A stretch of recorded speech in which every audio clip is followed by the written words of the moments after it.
with us here today.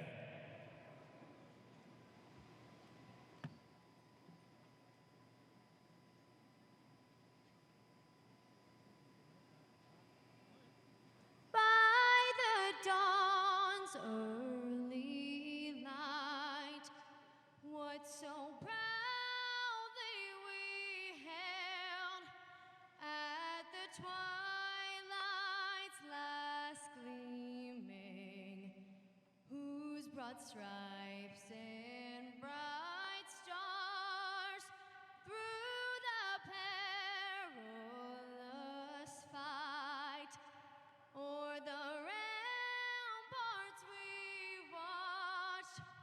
were so gallantly streaming, and the rocket's red glare, the bombs bursting in air, gave proof through the night that our flag was still there. Oh, say,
champion here on the Tennessee River. Yeah! There we go. 3 days. That's a giant. 3 days of all-out competition. Oh my gosh, dude! My God. 3 days that can change your life. Yeah, yeah. 3 days that you've worked a lifetime just for the chance to be here. Raining, boy. So block out the distractions. Oh my God. And concentrate on the goal. Dude! Be the winner. Look at that beast. Because this might be the year that you get a chance to put your hands on the trophy that makes you one of the greats in the sport. Angler of the year! And in the end, we will celebrate the one who took on the best in the world. He is your champion, ladies and gentlemen! 3 days later, stands as the classic champion. Let's go. The Bassmaster Classic Champion!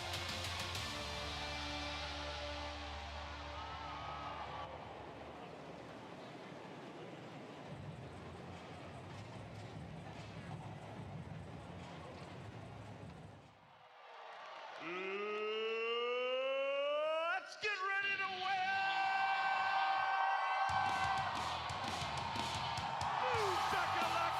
giant bass. Fin freak of nature right there. He is your champion, ladies and gentlemen. Let's welcome to the stage, B.A.S.S.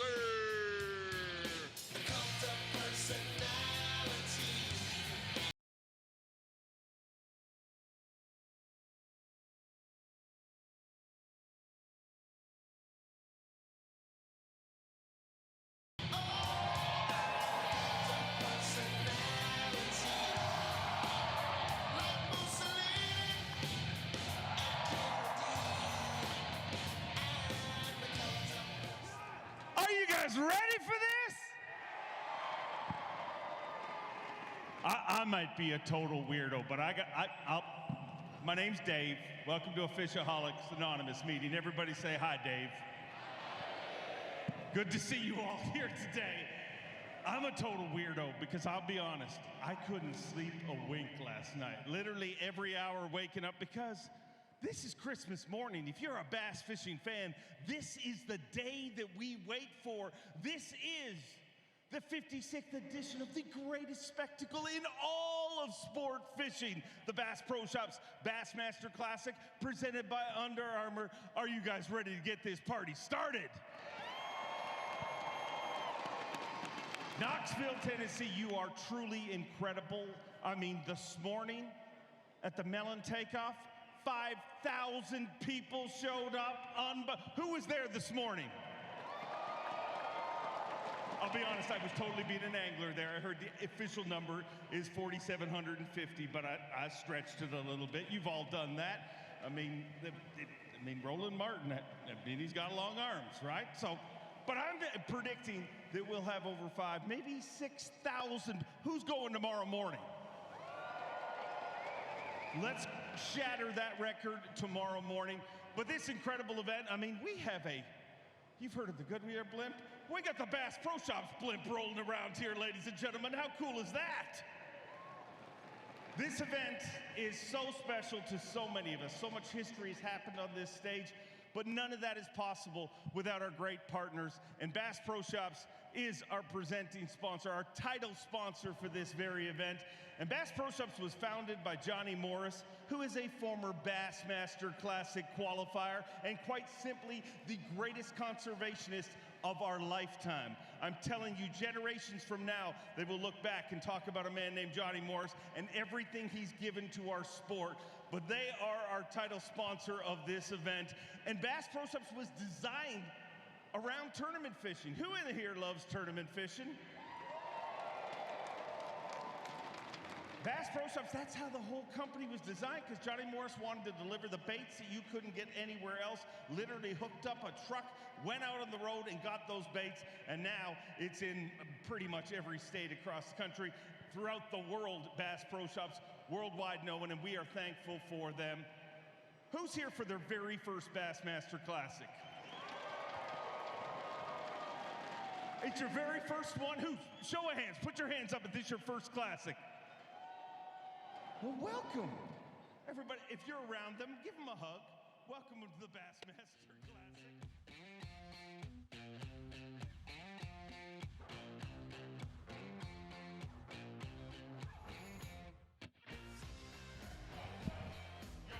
Looking at the Food City Center here for the day one weigh-in. We are inside this place and it is firing up as we've got anglers pulling through, getting ready to weigh in here in what is formerly known as Thompson Bowling Arena. The Food City Center, 58 of the best anglers in the world have done their job on day one, and we will see where they stack out in our weigh-in. Welcome into the All Access Show. I'm Ronnie Moore.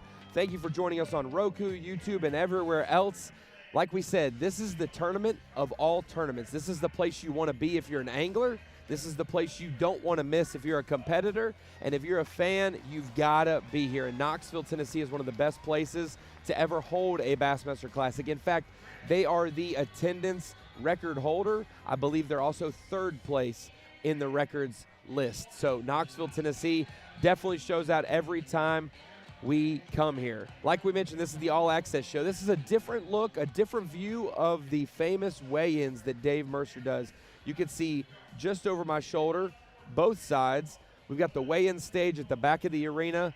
Boats will pull through. They will hop off and weigh their fish with Dave Mercer. We've got that feed going as well, traditionally where it always lives on the website, and we will see you there as well. This is another analytical commentary type view of the weigh-in, providing different perspective based on who is coming through the weigh-in stage. We'll also see some backstage interviews, a little behind the curtain before we see what they weigh in. We'll get a little preview of it backstage with our guy Andrew Hayes. So Andrew, why don't we take you into the tunnel in the bows of the Food City Center to check with Andrew Hayes and maybe some of our first competitors.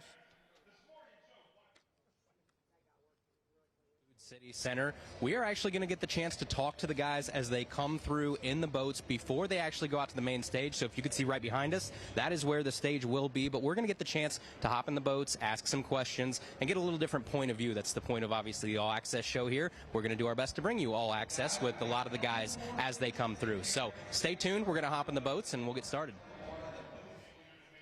We've got Tommy Sanders as one of our commentators, of course. We've got Mark Zona, Davey Height, but I have to say, Andrew Hayes brings the hair. I'm so glad that he's a part of our Bassmaster Live crew and for the All Access show once again this year. But he's the only one who makes me want to check my hair, make sure I'm all in order, because he is for sure.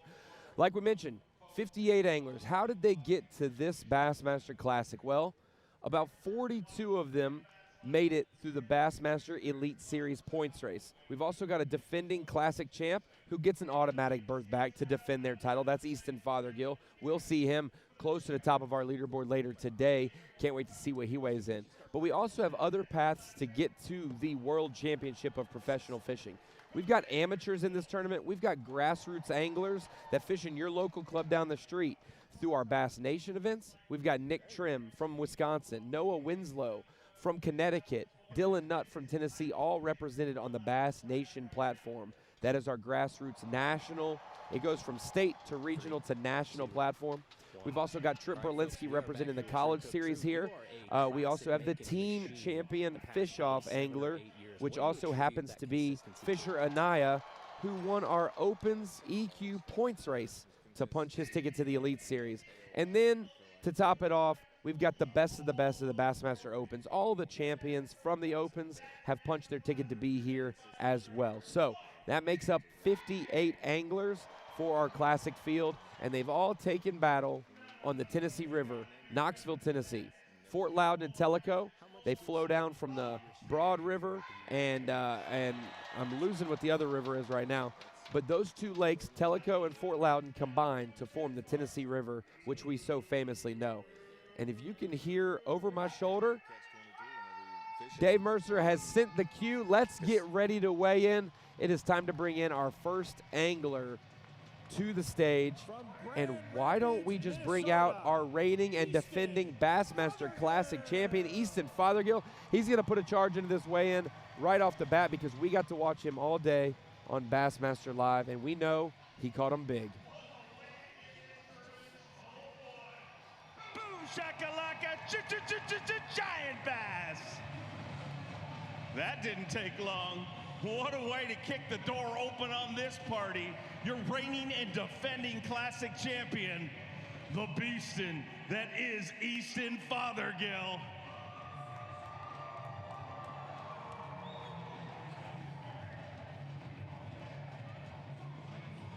Oh boy. Are you guys ready for this? 5 fish all alive. 21 pounds, 8 ounces. 21.8. And the beastin' that is Easton Fothergill says, I don't want to give up that trophy. I want to take another one. 21 pounds, 8 ounces. What a tone setter for the weigh-in. We said the Tennessee River is fishing good. It is fishing great. 21.8 for Easton Fothergill has him in the lead. And really the challenge for these next 57 is who can dethrone him. But Andrew Hayes, like we said, he's going to be in the tunnel talking to anglers. Who does Andrew have backstage that maybe can dethrone Easton? All right, folks, we are back here with Chris Johnston. Chris, you had quite the end to your day here today. We saw on live. Can you walk us through those last few minutes? It gave me a little adrenaline rush, that's for sure. I had a really slow morning. I wanted to get a limit before I went largemouth fishing. It took me longer than I wanted to, but this afternoon I went to a couple largemouth holes, and a couple of them were blown out, but one of them looked just right, had the perfect watercolor, and I caught 1 or 2 there in practice, and I fished this one spot for like 10 minutes, or 10 casts, honestly, because I didn't really have much else to go to. So on my 10th cast, I flipped in there, and it was like that fish had never seen a bait before. It just jumped my line. It was like, dong! I'm like, oh, I got one. And I set the hook, and chaos ensued, but that thing almost had it in the crushers, and it was awesome, and hopefully I can get a couple more like that tomorrow. Thanks, Chris. Well, we just heard from Chris Johnson. They just peeled the curtains back, and Chris is now coming in, and we're going to see how big that largemouth is. We talked about it. Smallmouth are big here, and that's how it's been won the last few years, but a kicker largemouth, a 5+ pound largemouth, will be a game changer this week. For him to catch one on day one, it keeps him in the game. Let's see what he brings into the scales. There it is, holding it up. Estimated to be 5 3/4 on Bass Track. We'll see if he's going to at least take over the Mercury Big Bass. If he doesn't take over the lead. 21 pounds and 9 ounces is leading right now. Chris Johnson. 16 pounds, 5 ounces. He moves into second place. 16.5, but like we mentioned, a 5 or 6 pounder. That's got to be a very, very important fish for him, because it could have been a bad, bad day. You can't win the Classic on day one, but you can lose it. That 6 pounder roughly keeps him in the game and in contention. Let's watch some footage from Chris Johnston today on the water. Had him as our reigning and defending 2-time back-to-back Angler of the Year. Had a camera in his boat. Wouldn't have been an 18-incher keeper. 5 pounds, 9 ounces, I think they said, for the big bass for Chris Johnston. And you see it, like he said, backstage he said his game plan was catch smallmouth and then go and catch largemouth. It took him a lot longer to catch a limit of smallmouth than he wanted. And then when he got to the largemouth, a lot of his areas were blown out. You can see how dirty that water is on the left side of his boat. Look at that fish catch right there. That's what we're after. Keeps him in the game, absolutely. Wow, 2 great. I mean, we got the Classic champ, defending, reigning Easton Fothergill. Still hasn't given the lead away. He was the last one to weigh in 2025, has the trophy at home. First one to weigh in 2026, and he might be the leader all the way through. We know there's going to be some good bags coming in as well, but our Angler of the Year and Classic champ, first 2 anglers to come through, both with great bags. In the past year, 9 to 10 pounds has been the cut weight, 25th place or so. 16 pounds and 21.5 pounds. Fantastic first 2 anglers coming across the stage. Now we've got our first non-elite angler coming across the stage. Chris Miller getting announced from, I believe, Iowa, maybe Illinois. One of those I states up north. Took a win on Sam Rayburn in the Turtle Box Bassmaster Opens and punched his ticket to be here in the World Championship of Professional Bass Fishing. Let's hear it for him, ladies and gentlemen.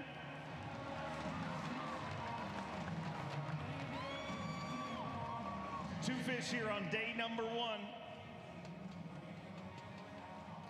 5 pounds, 4 ounces. You move into 3rd place, but Chris Miller took a title on Sam Rayburn Reservoir last year. Anglers would love to be in your place. Let me hear it, ladies and I was gentlemen, right the for first Chris time. Miller. Spirit Lake, Iowa. It is Iowa. Chris Miller with a couple fish there. Not ideally the weight you want to start with, but you can't attempt to do well at the Classic unless you're in this event. 2 fish for 5 pounds, 4 ounces for Chris Miller, but a dream come true for this angler to be in the Classic. I had an hour run to calm down a little bit and get settled in. Yeah, it was sitting back there following that up. It was like, I picked a bad day to suck, huh? But no, the day started off good. It was just I zigged when I should have zagged and just made like we mentioned, he's the Opens champion from Sam Rayburn last year. That was a one-day event. We had weather-shortened event for him last year to qualify here, but one-day shootout, and he got it done, and you can see his cheering section, his family. You guys are awesome. The sport's been incredible. Representing Iowa in the Bassmaster Classic. It's been amazing, man. I'm ready to get out there tomorrow and play catch-up. Can't wait to watch it go down. The crowd gets even bigger tomorrow.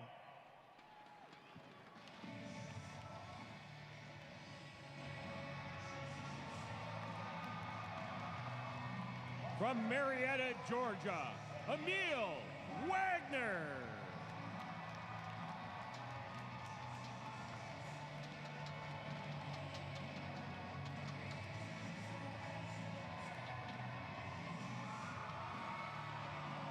a proud member of the Surge Squad.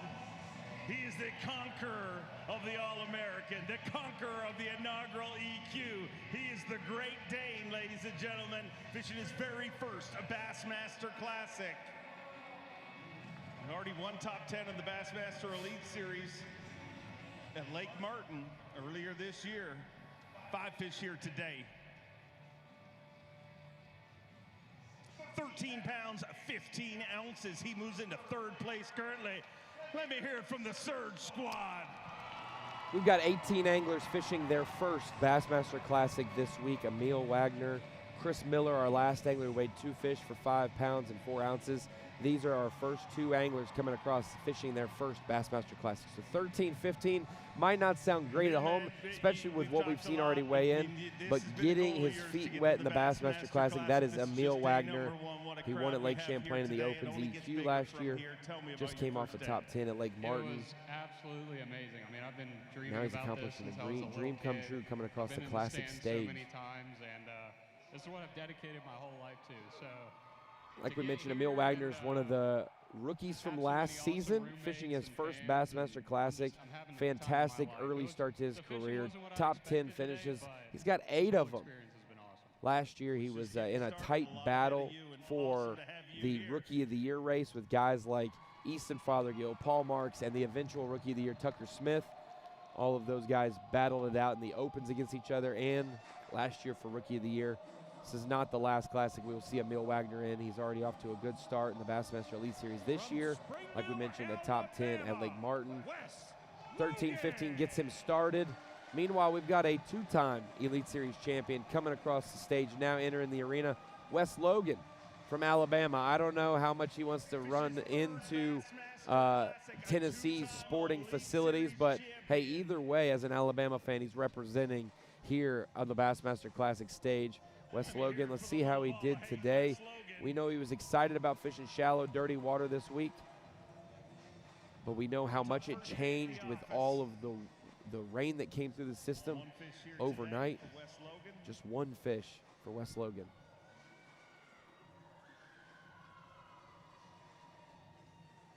One fish for 2 pounds even, puts you in 5th place here currently. 2-pounder for Wes Logan, not what he wants. He is a winner and expects to be in the mix for sure. I can stand up here and make a bunch of excuses. I just didn't do my job today. We've got another guy who jumped up the leaderboard early on Bass Track. That's Backstage with Andrew Hayes. Let's take it to Andrew with, I think, Drew Cook. All right, folks, we are back here with Drew Cook. Drew, you are a classic-making machine the past probably 7 or 8 years. What do you attribute that consistency to? Man, that's something I've always strived for, is consistency. AOI, I feel like that, obviously it doesn't hold as much merit as one single classic, but whenever you're consistently up there, I think the sponsors really, really like that, because you know you're going to perform. And when you're up there, your name gets mentioned more, and that's never a bad thing. How much does it play into your strategy throughout the year to make sure that you're in that classic cut? That's goal number 1 is AOI. Goal number 2 is the classic. So it's always there.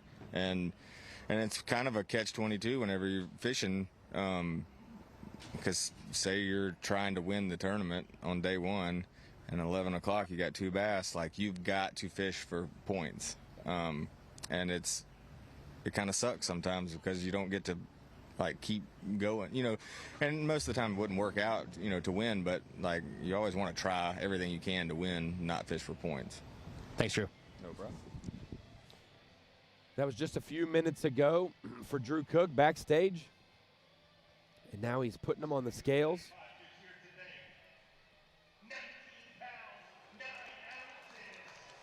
And Drew Cook throws his hat in the ring, moves into 2nd place currently here at the Bass Pro Shops Bassmaster Classic, presented by Under Armour.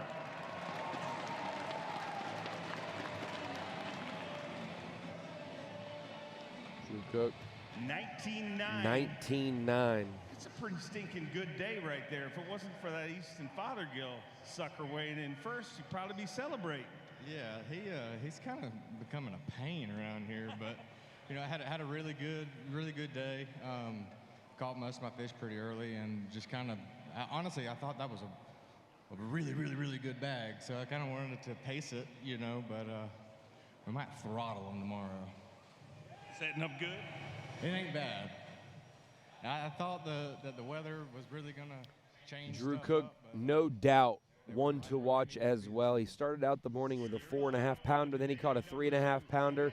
He actually jumped up the leaderboard really quick because he had a double entry with those quality fish, but it does look like he carried that quality throughout the rest of his bag, 19.5 pounds to get him in second place behind only Easton Fothergill right now. Meanwhile, Caleb Kufall, one of the best shallow water anglers in the field, an avid user of his instincts exclusively on the Bassmaster Elite Series. From the state of Wisconsin, Kufall's won at places like Gunnersville on the Elite Series, Smith Lake in the Opens. Now walking across the Bassmaster Classic stage once again, finished up the season last year at La Crosse, Wisconsin. One of his personal favorite fisheries, the Mississippi River. 10 pounds, 11 ounces, gets him top 5 out of the 7 anglers that have weighed so far. We got Andrew Hayes backstage with another angler ready to go in the tunnel. We are back here with Patrick Walters. Patrick, I'll keep it light on day one. I think this morning you might have been one of the most caffeinated human beings I've ever seen in my life. What percentage of your blood content do you think this morning was coffee and espresso? It was over 10%. It was truly 10% of just like straight adrenaline, 15% caffeine. It was, and then the other part was just blood. But is this a normal for you, or is this just Bassmaster Classic special? Probably both. It is normal. You know, you got to be high strung in general, but when it's the Classic and then it's like the coffee shop's open, you might as well get it. How'd your day out go today? It wasn't bad. I caught a bunch of fish. Didn't catch no giants, but we had a decent day. Enough to survive. If we do it one more day, we'll make it a Sunday, and then, hey, all you can ask for is a shot. Thank you. Well, the game that we play with Patrick Walters is how far is his bass track off. He had 5 fish for 10 pounds on bass track. We'll see in a few anglers what that actually weighs on the scales to see how low he was on bass track. Meanwhile, Kyle Welcher's coming through the curtain now, making his 4th Classic appearance, the former Angler of the Year, the 2023 season. A lot of people thought about Angler of the Year, Stone Cold Kyle Welcher.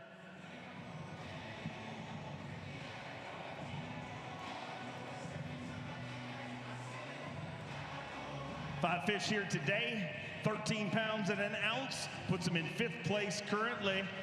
8-8 back of our tournament leader, who is our reigning and defending Classic champion, Easton Fothergill.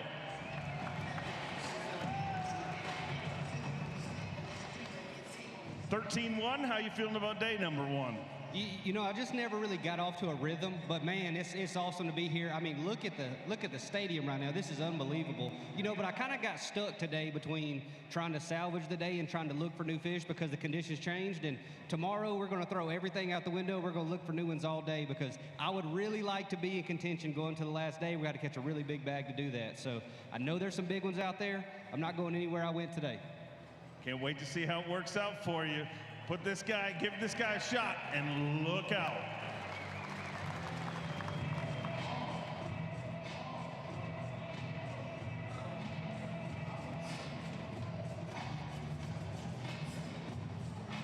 From Deal, Maryland, Brian Schmidt.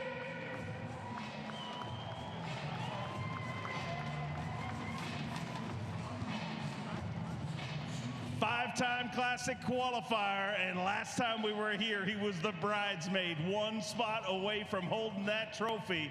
He's a 3-time Bassmaster winner, holds the all-time record for the most Toyota Series wins. And unfortunately, to steal a line from Bob Cobb, the thrill of victory and the agony of angling, just 2 fish here today, 5 pounds and 9 ounces. He moves into 7th place currently.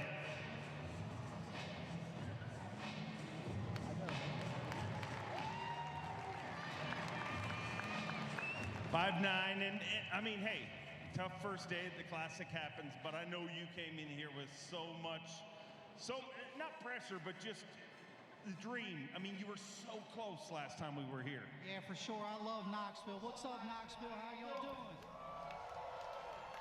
We've got Brian Schmidt on stage, and I got a guest with me, Hunter Sales, the local college coach, we'll call him, but also touring fisherman as well. Hunter, appreciate you. No better person to talk about the Tennessee River around Knoxville than you. Thank you for joining us on the All Access Show. Yeah, absolutely. Thank you guys for having me, man. They're absolutely crushing them out there. It looks like the bass track has been incredible all day long, and I'm just excited to see how this one shakes out. Already some big bags weighed in early on.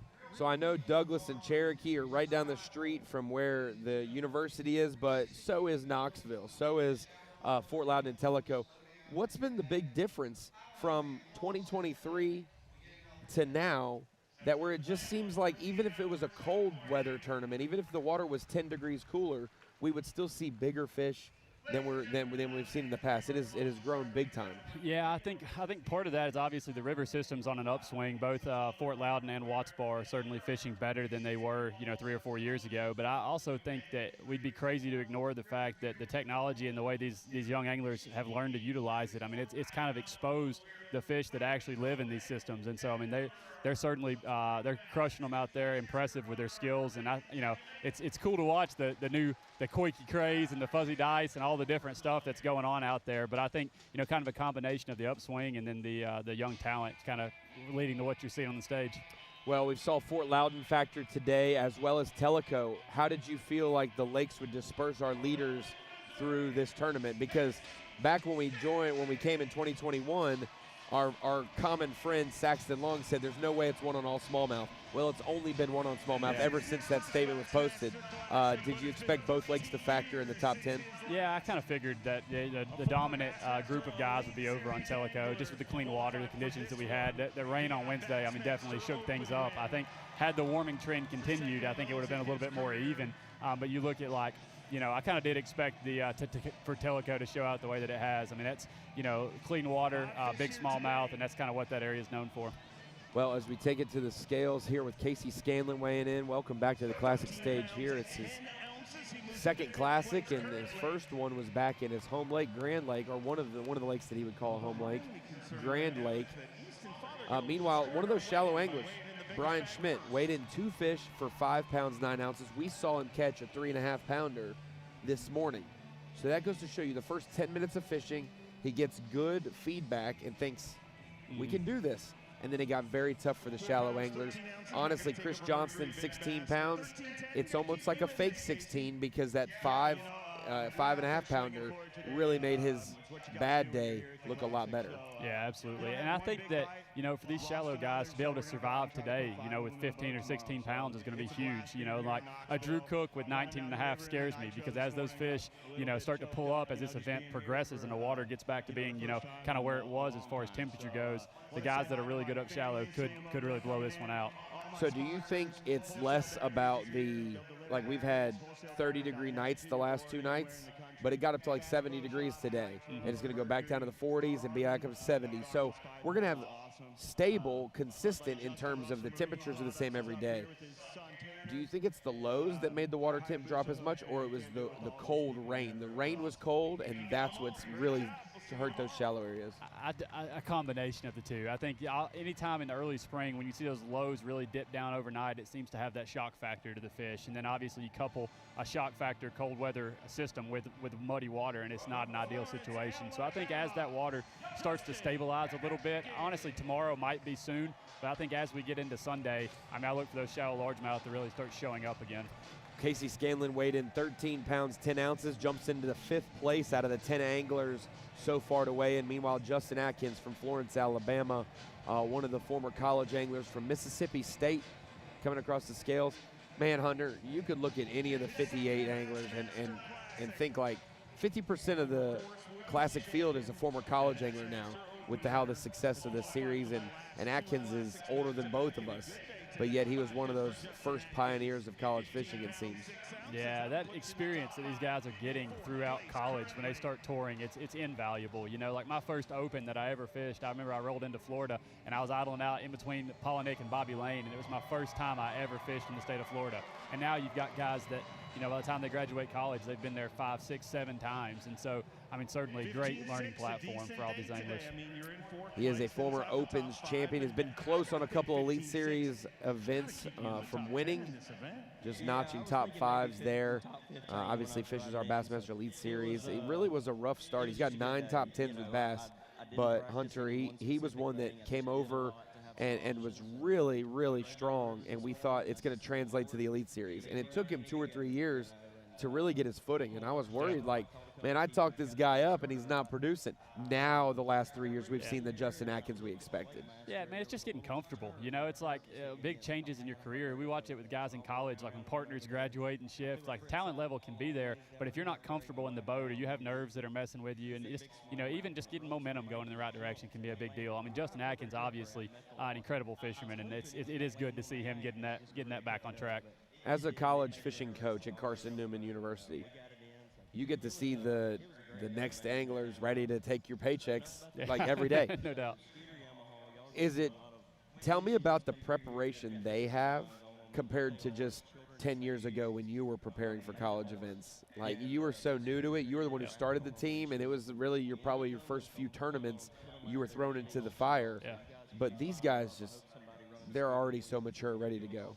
Yeah, and that's honestly a big reason why I decided to stick around and try to coach the team, is because, like, when I first got thrown into the fire, it was just that. It was trial by fire. It was getting my butt kicked and not being ready. And so to be able to try to help get guys ready for, you know, what preparation should look like and what the next level should look like is super important. And so nowadays, that's what, you know, the young angler, I think it's a misunderstood group of guys. Like, you know, they might get some social media flack and things like that, but they don't see, the average fan doesn't see the work that today's young angler is putting into it. You know, I watch guys on our college team that'll fish 3, 4, 5, 6 days a week, you know, and they're not going out and enjoying the town. They're not deer hunting.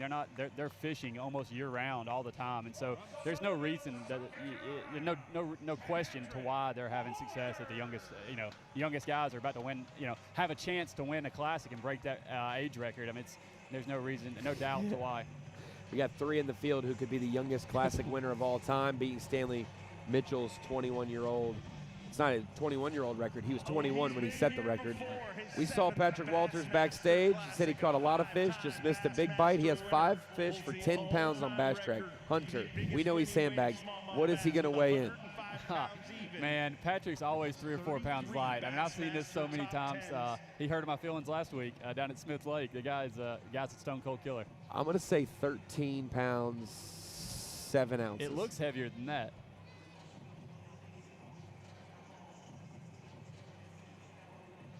It looks like a good day at the office for Patrick. Yeah, it does, actually. It looks 16 or 17. If it's over 15, I'm going to... Rolls into this event full of momentum. 5 fish here today. 19. Oh my gosh. You were only 9 pounds, 10 ounces short, Patrick. Only 9 pounds, 10 ounces short. It's par for the course. That's incredible. Patrick Walters, one of those college anglers we talked about. He jumps into second place right there, passing roommate, good friend, bestie, you could call him, and dinner partner last night. I saw him at the steakhouse. Drew Cook, so he has now passed him by 1 ounce. They're going to have to talk and fight that out later at the house. But we talked about the Classic, all of the efforts going into it, how good the Tennessee River's fishing. Well, wonder how they're taking care of these fish. Andrew's backstage with someone who knows. All right, folks, we are back here with Jason from the Tennessee Wildlife Resources Agency. Jason, we see all these fish hit the scales up on stage, but then a lot of us don't get to see what happens to these fish afterwards. What happens to these fish once they hit the scale to, like, later tonight? What's that timeline look like? As soon as the fish are on the stage, they drop those through a trap door. The conservation officers from each state are volunteering to bring those fish out to us. They go in these trucks. We'll hold them till the weigh-in's over, and then we will take those back to the river and stock them back in the lake that they came from. So How do you determine where they actually end up going back in the river? Is that predetermined? We have super secret boat ramps that we go to. Keep that as quiet as we can. So we can't get the waypoints, is what you're saying? No, you cannot. Well, at least we tried. Jason, thank you so much. Thank you. I don't know who this "we tried" thing is, but I'm staying out of that. I did not try. Hunter did not try. That was all Andrew trying to figure out where they're dumping the fish. But it is one good thing about a classic. Everybody wants the classic in the summer, or some people want to see it mixed up.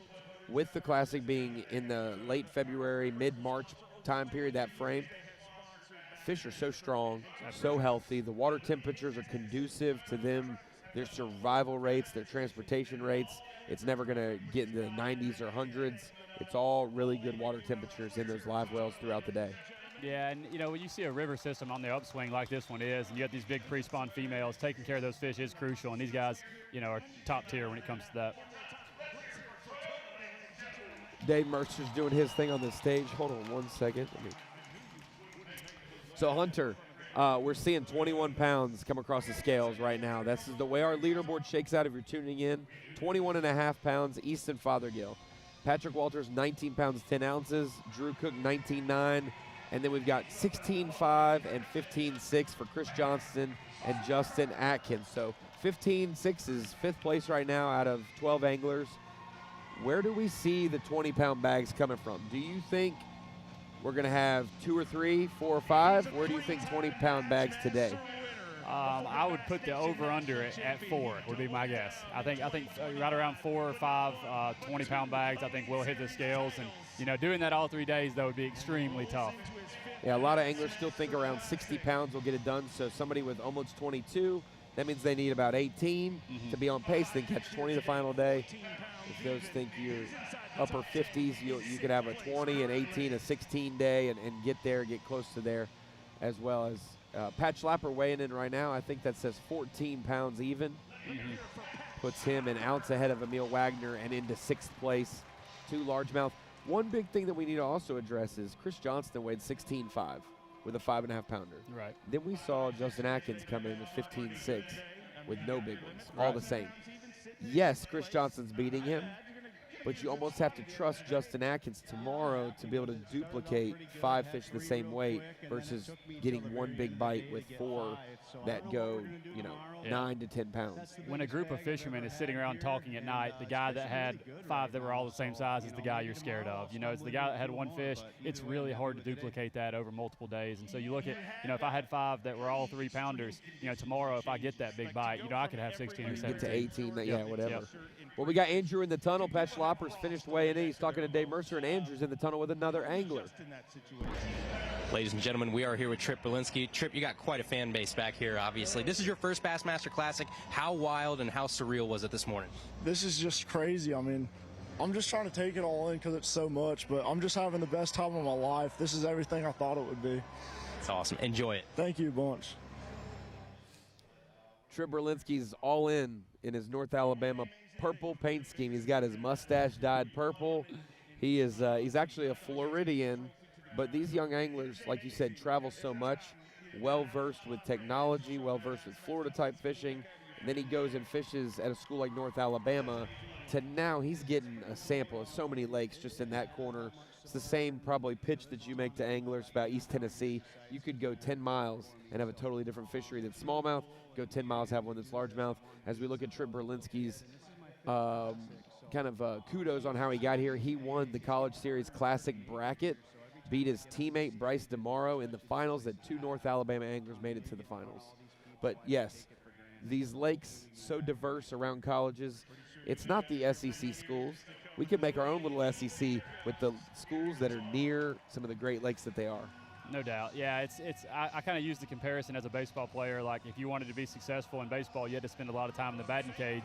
If you want to be successful at fishing, you've got to spend a lot of time on the water.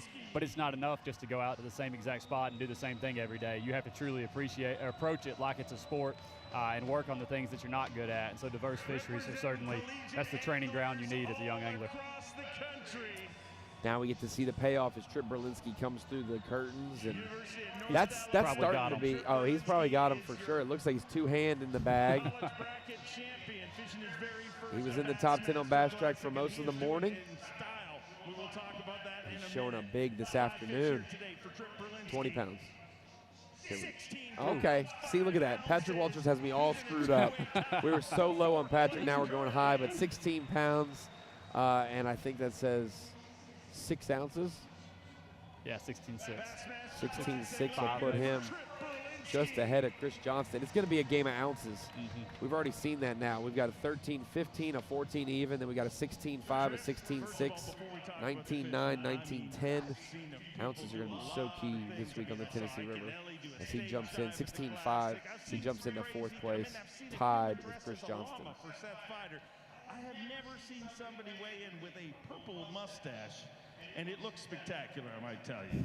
Yeah, thank you. I mean, I'm from the University of North Alabama. Everything's purple, so I had to represent, you know. It's working. I hope so. I mean, I'm thinking maybe that was what helped me catch him today. I'm hoping it can help me catch a little bit more tomorrow. Had a great first day here. I don't know if a mustache can help him catch more fish, but that could be a good possibility for him specifically. But the college anglers, man, it used to be if you made it from the Nation or the Opens or the College Series, you're going to fish 2 days and then you're done. And now the last couple college anglers have made that final day cut. They've now pushed the limits. No one's beat Jordan Lee's, 6th place finish in his classic as the highest finisher. But man, so many are making this final day cut top 25, and Tripp's well on his way with 16 change on the first day. Yeah, no doubt. And you look at how many of these guys that have won the college bracket that have went on to become Elite Series pros. I mean, at this point, a big, I don't know the exact number, but there's definitely been a lot of them that have. And so you could easily make the argument that if you win that college bracket, I mean, you're pretty much ready for the Elite Series in today's world. Like we mentioned, if you're just joining us on Roku and YouTube, I've got Hunter Sales, the head fishing coach at Carson Newman University, just up the street from Knoxville, Tennessee. And it's a short drive for the Classic for you, and he's joining us to bring some analysis to this weigh-in. And Hunter, you going to hang around for a couple more minutes with us? Yeah. You got time? Yeah. I'll hang out as long as you guys want me to. That's awesome. Enjoying talking bass fishing. We are about 14 anglers into the weigh-in, and we are actually doing great time right now. We got about, we've been going about 45 minutes, 15 anglers, and we've got 40 more anglers to go to crown our day one leader, which right now Easton Fothergill still on top, 21 pounds, 8 ounces. He was the first angler to weigh in. He may not give up that lead all day today, but we do know there should be a few close to 20-pound bags greeting him near the top of the leaderboard. Obviously, have gone through a bunch of anglers in the back. We're waiting for a few more boats to load up. We do have 2 flights here. Normally, you think, oh, we have multiple flights with a 100-boat field. Well, there's 2 flights for a 58-boat field. One checks in at 3:45 Eastern Time. The other one at 4:15. About 30 minutes in between allows them to load their boats. Also competitive advantage-wise, they get to flip the field tomorrow. And those guys who had a long day today will check in earlier tomorrow. Wesley Gore taking the stage for a Bassmaster Classic weigh.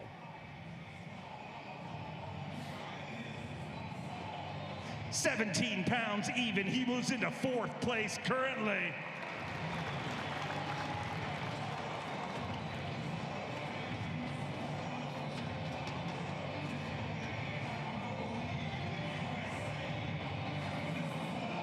Get loud for Wesley Gore.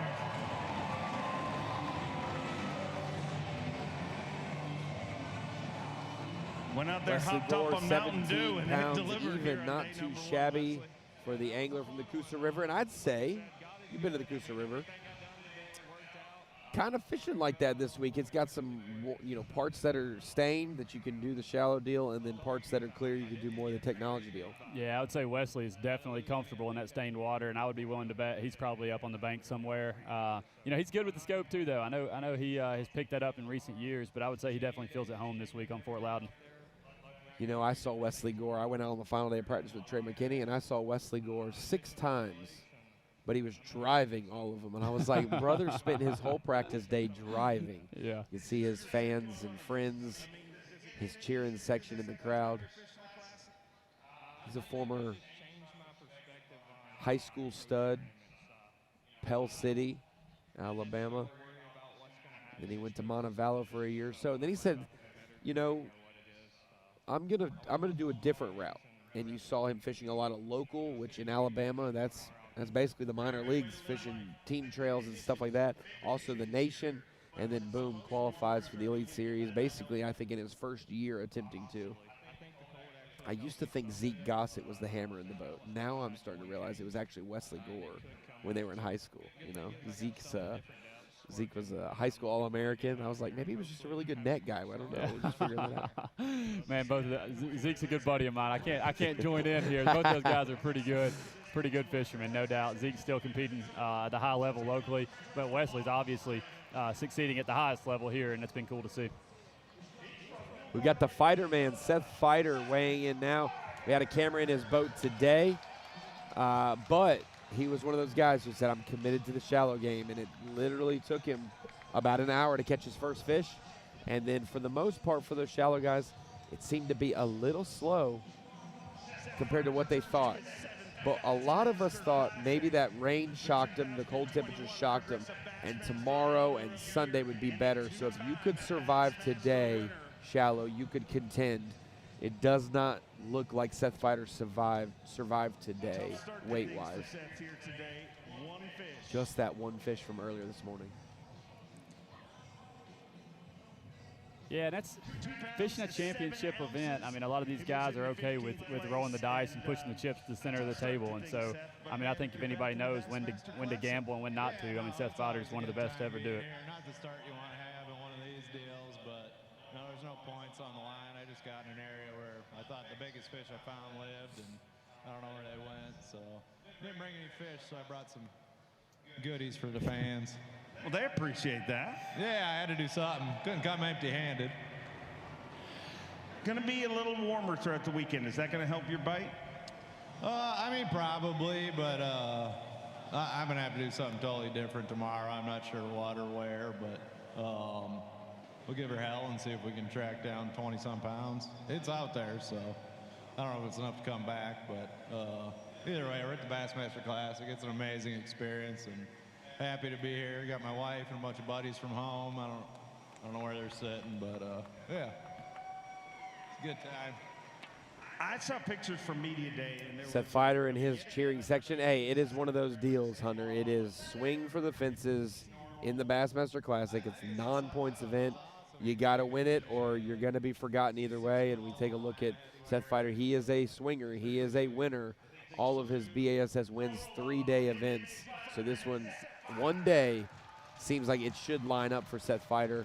$1.2 million in career bass earnings. Another guy who took a few years to get started, almost lost his elite status, and then has turned into such a fierce competitor. That's crazy. I didn't know that. I know that if he won Angler of the Year, that's the top of the top as far as accomplishments go, and I didn't know that he was close to losing his qualification at one point. Yeah, so in 2015 and 2016, he was on that bubble. Wow. He needed a huge week at La Crosse, Wisconsin. He got second place to Ott Depot, turns around, goes to Mille Lacs for the AOI Championship, wins that event, saves his elite career. Wow. Then the next season started reeling off consistency, made a classic, and then all of a sudden we forget those first 2 years. So it was some home cooking that helped him keep his elite status, and that seems like it was a decade ago now. Actually, it was a decade ago. Let's go to Andrew in the tunnel. He's got another angler ready to go for the Classic weigh-in. All right, folks, we are here with Nick Trim, one of our Bass Nation qualifiers. Nick, this was your first Bassmaster Classic. How surreal was today? Man, it's been awesome. It's, you know, the whole thing, the whole experience. I mean, I haven't got to go through there yet, but I'm sure that's going to be amazing. I'm really looking forward to it. That's like the one part that I was like, oh my God, I'm going to lose it. But takeoff this morning was amazing. It was so hard to idle underneath that bridge and just put it all behind you, you know.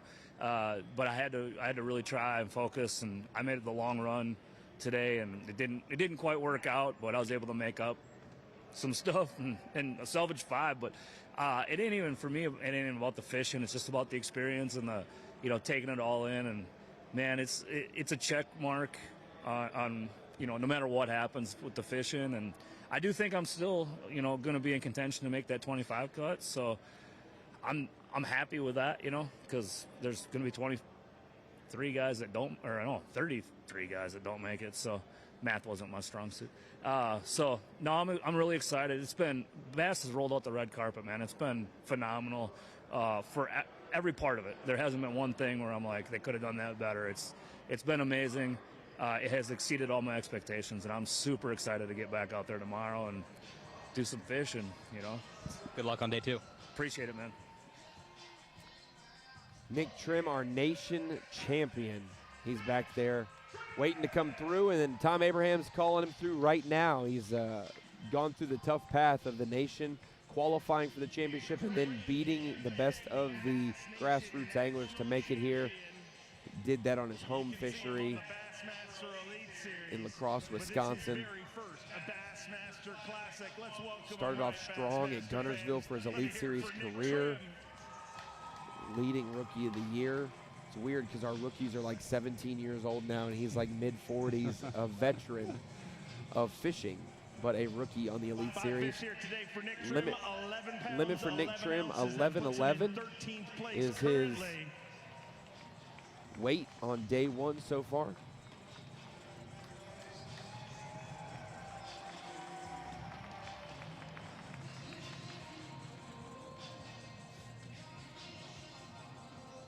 Big kudos to those who fish the nation, the grassroots path to get here. You looked at me and said, holy moly. Is that what you're thinking right now? Yeah, holy moly. This is incredible. You guys are what this is all about. I know there's a bunch of people up there that wish they were standing here and want to stand here. And, you know, I want to just say, you know, the Bass Nation is a great way to get here. That's how I qualified. I was lucky enough to qualify for the elites too. So whether it's at the club level or the regional qualifiers, make sure you guys get in the Bass Nation and chase your dreams, because I didn't know if I would ever do it, and here I am. So dreams do come true, and this is awesome. I can't wait to get back out there tomorrow. Nick Trim representing the Bass Nation, and like we said, we got to hear him in the tunnel, said, hey, it's been a great experience, but I haven't even been out there yet. And then to hear that response with Dave Mercer of, holy crap, how cool is this? And this is just day 1 weigh, and the crowd is actually really good here in Knoxville, Tennessee. The big deal on day 1 for the crowd is the expo opens up basically at 11 a.m. or noon. So halfway through the fishing day, it opens up, and it extends through the evening. So people are at the expo right now checking out all of that. Maybe they got off work, went there instead of the weigh-in first. As the week goes on, it opens earlier and closes earlier. And by the time we get here on Sunday, everything's wrapping up in town, and it's all funneling here to see a champion. But I'd say a day 1 crowd, every section is about 50% to 75% full for most sections. And then obviously those 3 or 4 sections closest to the stage on both sides are packed as they can be. They were fighting over hats and gift cards that was thrown out just a little bit ago. And the expo was still completely slammed when I left to walk over here to join this. And so, I mean, definitely a good turnout for Knoxville. When you see the ribbon cutting for the opening of the expo and the line isn't straight, so we see Dylan Filardo coming through, representing the Opens, fishing in state of Tennessee where he calls home now. Yeah, the line wasn't straight down the road. It was like zigzag, hairpins, figure eights, like S-turns over here just to get everybody on the sidewalk as best as it could be. So Knoxville showed out big time. I can't wait for the day 2, day 3 weigh-in. Just to make sure I said it right. 3 fish here today.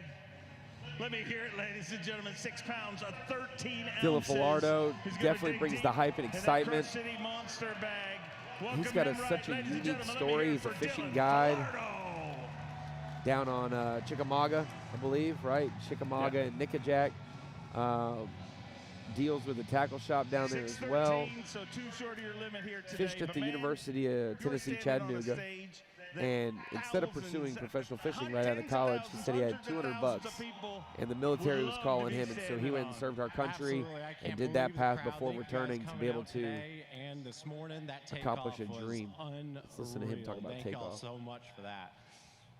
How do you calm down after that this morning? Like, everything about the Bassmaster Classic is actually the opposite of what fishing is. Fishing is supposed to be peaceful, relaxing, zen, tranquil.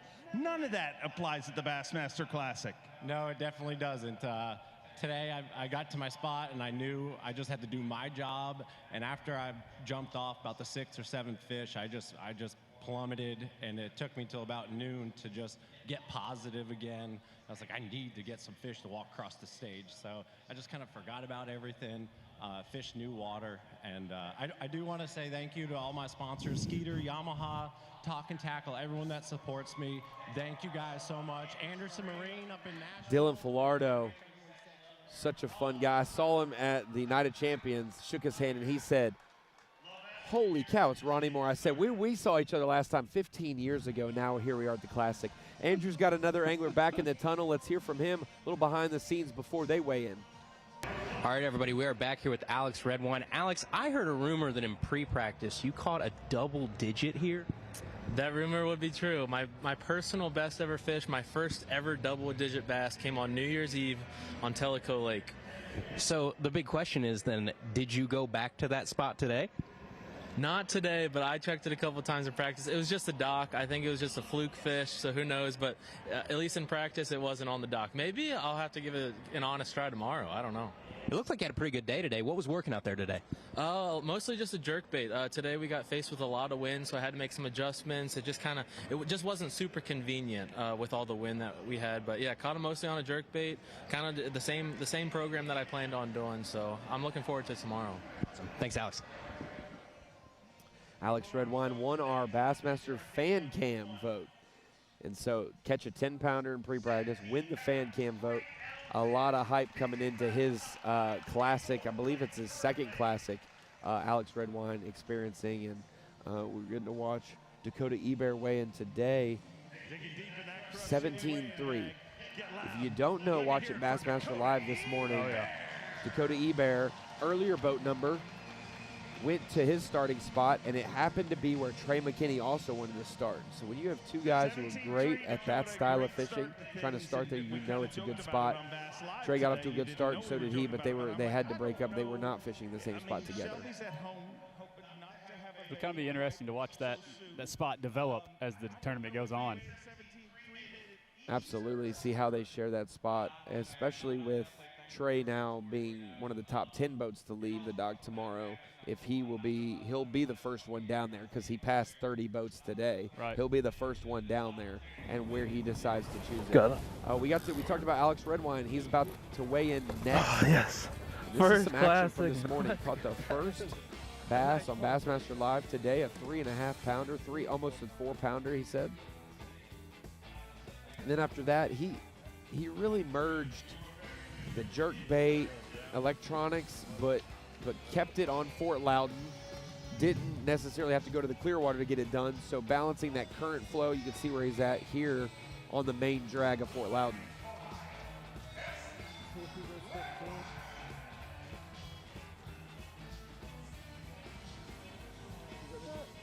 You can see the water level on the rocks there, the riprap. Low water conditions here, the normal winter drawdown. I actually was at that spot with Trey McKinney in practice. We won't tell anybody about that, but we went and checked that spot. So catching largemouth and smallmouth, and that's one thing. If you go to Tellico, you're most likely fishing for just smallmouth. But when you're on the main drag of Fort Loudon, you get the opportunity to catch both species on the same spot as Redwine's about to weigh in. 5 fish here on day number 1, 14 pounds at 15 ounces. He moves into 10th place currently.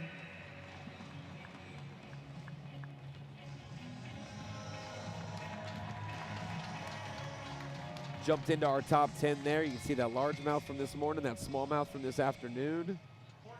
14, 15. Not a bad start. Keeps him in the game. Definitely still in the hunt, yeah. I don't know. We were trying to decide on Bass Live today whether you thought about that 10-pounder more or we mentioned it more throughout the day.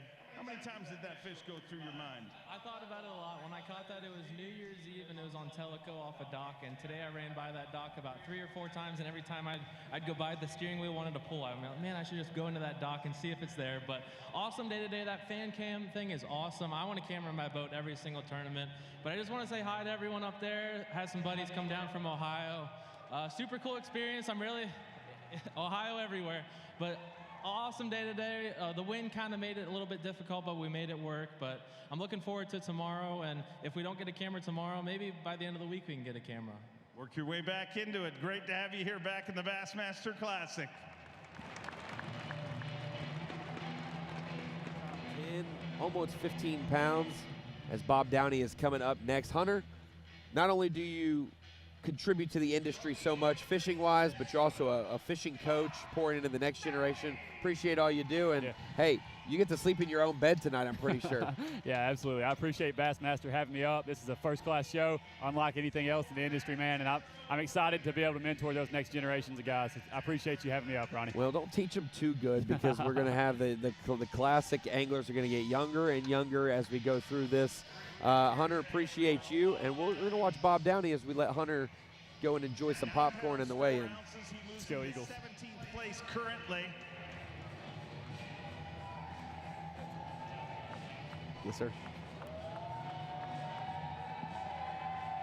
Look at that hydrilla gorilla.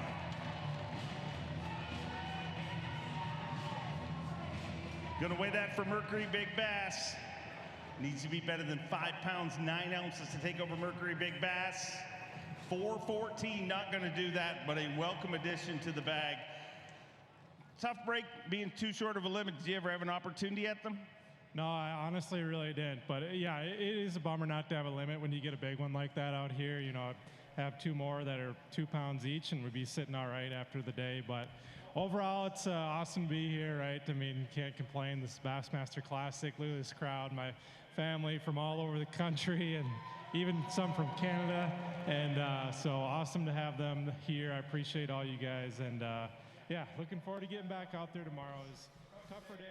Bob Downey weighing him in, 9 pounds 4 ounces. We thought we both were highly touted. I'm welcoming Kyle Jesse to the All Access show. He was joining us last year in our inaugural one. We talked about Bob Downey being possible pick. His good fishing style on rivers. 9 pounds, that's basically what the cut weight used to be. We expect it to be much higher now. Yeah, definitely going to have a better day on day 2, but seems to be the case for a lot of the guys that largemouth fish today. I don't know if it's the conditions with the colder weather. We heard early on the water temperature on the main river certainly lower than it was the previous few days, but definitely going to have to catch them better on day 2. Well, I think we got special guests in the back tunnel area with Andrew Hayes. Let's kick it over there and hear from him. Everybody, we're back here with Taku Ito. Taku, the coolest part about this fishery is that it sets up where you can fish your strengths. Largemouth, smallmouth, river, fishing more like a lake. Is it safe to say you targeted smallmouth today? Yeah, so because I love smallmouth, so I try to find a smallmouth Disneyland Knoxville, but today, so it's pretty tough. It's hard to catch a bite, but I caught 5 fish and 2 pretty good ones. So hopefully tomorrow, I want to find a school and I want to get a more good back. What techniques were working for you today? Today, I caught a couple crankbait, and it's pretty old school, but I caught a crankbait and jigget minnow and so something like that. Yeah, it's normal. Awesome. Good luck day 2. Thank you very much. I appreciate We've got such an amazing group of young anglers. Favorite that it is we come very back to hard John to even make the Cruz weighing Bassmaster in. Classic anymore. So I'm just thankful that I'm on the stage and not in the crowd. I love being in the crowd. Those two with Been their to the last 14th I've been to classic every appearance. classic since 2000, and I just think it's such a fun experience from the fan perspective. Barely slid in. One of the last last guys minutes. out after the final Elite Series tournament, Emil Wagner, went on to win the very first Bassmaster EQ event. He's got John in the class. Anything different, they're kidding. If they said they swung for the fence, that's an absolute lie, and it's a fabrication. Don't believe them. So, is that a real thing?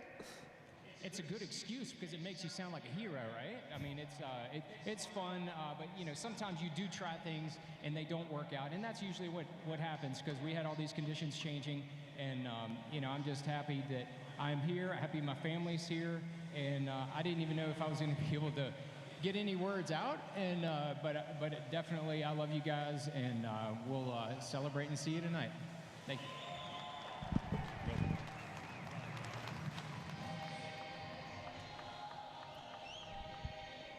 Welcome back to our All Access show. If you're just joining us, a little different perspective. If you want to see the traditional weigh-in with just Dave Mercer and the anglers, that is on Bassmaster.com. You can check out that feed on the Leaderboard tab like always. This is a little bonus to YouTube and Roku. We appreciate you guys tuning in. Second year of doing this. You get a little bit of perspective to add some analysis to these anglers coming through. Is Brock Mosley, another guy that we expected to do well this week, rolling in his Dakota Lithium Phoenix boat. Certainly a guy we expected to fish for largemouth. Obviously went against the grain in our last Elite Series tournament at Lake Martin and primarily fished shallow for largemouth and came up just short. Be interesting to see how he did today here. 13 pounds, 14 ounces. He moves into 13th place currently. 13-14 for Brock Mosley here on day number 1. Bass Pro Shops, a Bassmaster Classic presented by Under Armour. Brock Mosley's been coming for those wins a lot lately. He started his career a lot of second place finishes. You can see that 5 second place finishes. He's got 19 top 10s. He's got his Elite Series trophy at the Sabine River and been oh so close, like you said, second place at Martin just last week. Yeah, no doubt about it. Definitely stylistically a guy that's going to go for it. We just heard John Cruz giving guys a hard time and said they're going to swing for the fences, but Brock Mosley definitely known to do that, fish shallow and try to catch those big largemouth, and assuming that's what he did here. Talking about a couple fish that he lost out there. The way they were biting, we saw some fish coming in on single hook baits that were outside the mouth, shallow anglers, like that dirty water influx. We saw the Little River today, about as dirty as they could probably get with how much water flow was coming through there. We were talking about the severe dip in water temperature, and that it wasn't necessarily, oh, it was 35 degrees last night, but rather it was 45-degree rain that came through and is really churning it up, because really the cold only affects this much water, but water flow is going to affect more of that. Yeah, it's really interesting. Got the opportunity to ride around with Brandon Lester during practice, and he had found that all the creeks that had wind blowing into them had the warmest water, and obviously the ones that had them blowing out had the coldest water.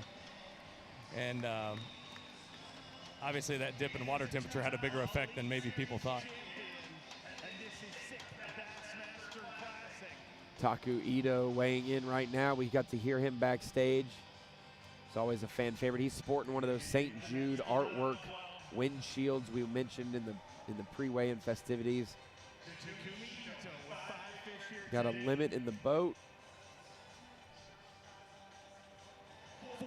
14 pounds, 4 ounces for Taku. Not too bad, 11th place so far. Let's see our leaderboard right now to update you guys at home. Obviously, we still know the top 3 are all 19 plus pounds. Easton Fothergill leading with 21.5. 4th and 5th, both 17 pounds and change for Dakota Ebert and Wesley Gore. We get some 16-pound bags. Look at this, Kyle. We got 16.5, 6.5. Then we got 16.4. And then we get all the way down to 10th place is almost 15 pounds. So 14 pounds is not going to be the top 10. 15 is now the mark. He set the interview weight backstage for 16 pounds. Do you think we'll have to bump that up to 17? You're going to have to. I mean, we're already looking at 5th place right now with 17 even, so still a decent ways to go as well.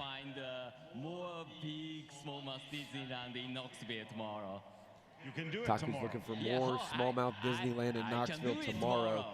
He held up a belated jig. He sure did. First cast baits. First cast baits. Do you think he actually cast that towards a fishable object, or did he throw it out the other side of the boat and fish with something else second cast?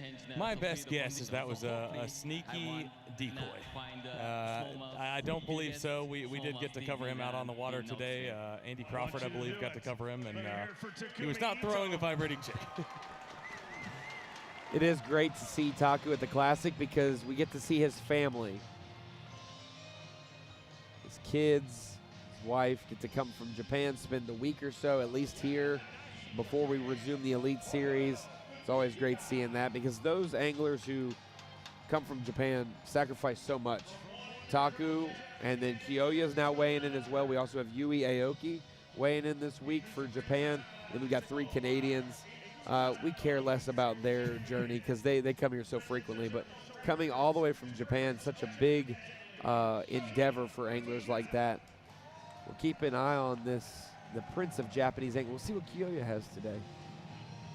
3 fish for Kiyoya Only here 3 today. fish for Kiyoya today. Wow, and you know that he's going to be 8 dialed pounds, 7 ounces. in on what the leaders are doing, like that style of fishing. Yeah, that's a shock when you see, I like you thought said, it was some easy. of the names I at the thought top. you turned the box on and then you just caught them. It happens every time. Let me hear it for the Prince of Japanese 3 Angling, fish for Kiyoya Fujita. What a journey to get here, to make the classic every year. You got a largemouth with some black spots on it. Those are always pretty little tattoos. I'm not getting a tattoo, but your fish having one, that's totally fine. You can see he's obviously a 2-time champion, Champlain initially, then starts the next season with a Toledo Bend victory. Already 15 top 10s in like 3.5 seasons for him.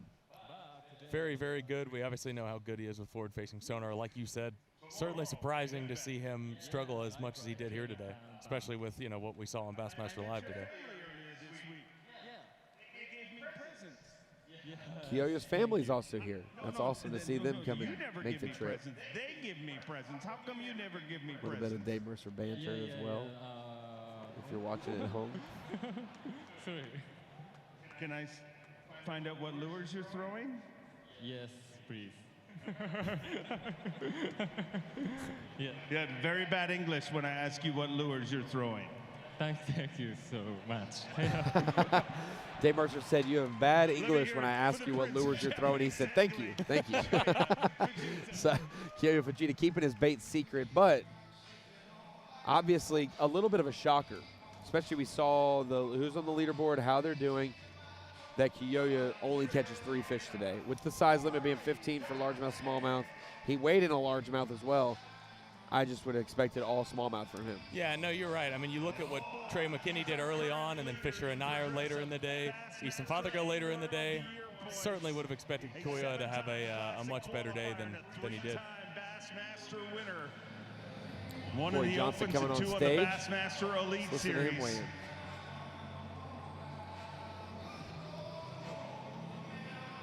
Five fish here today. 12 pounds, 14 ounces. He moves into 17th place currently.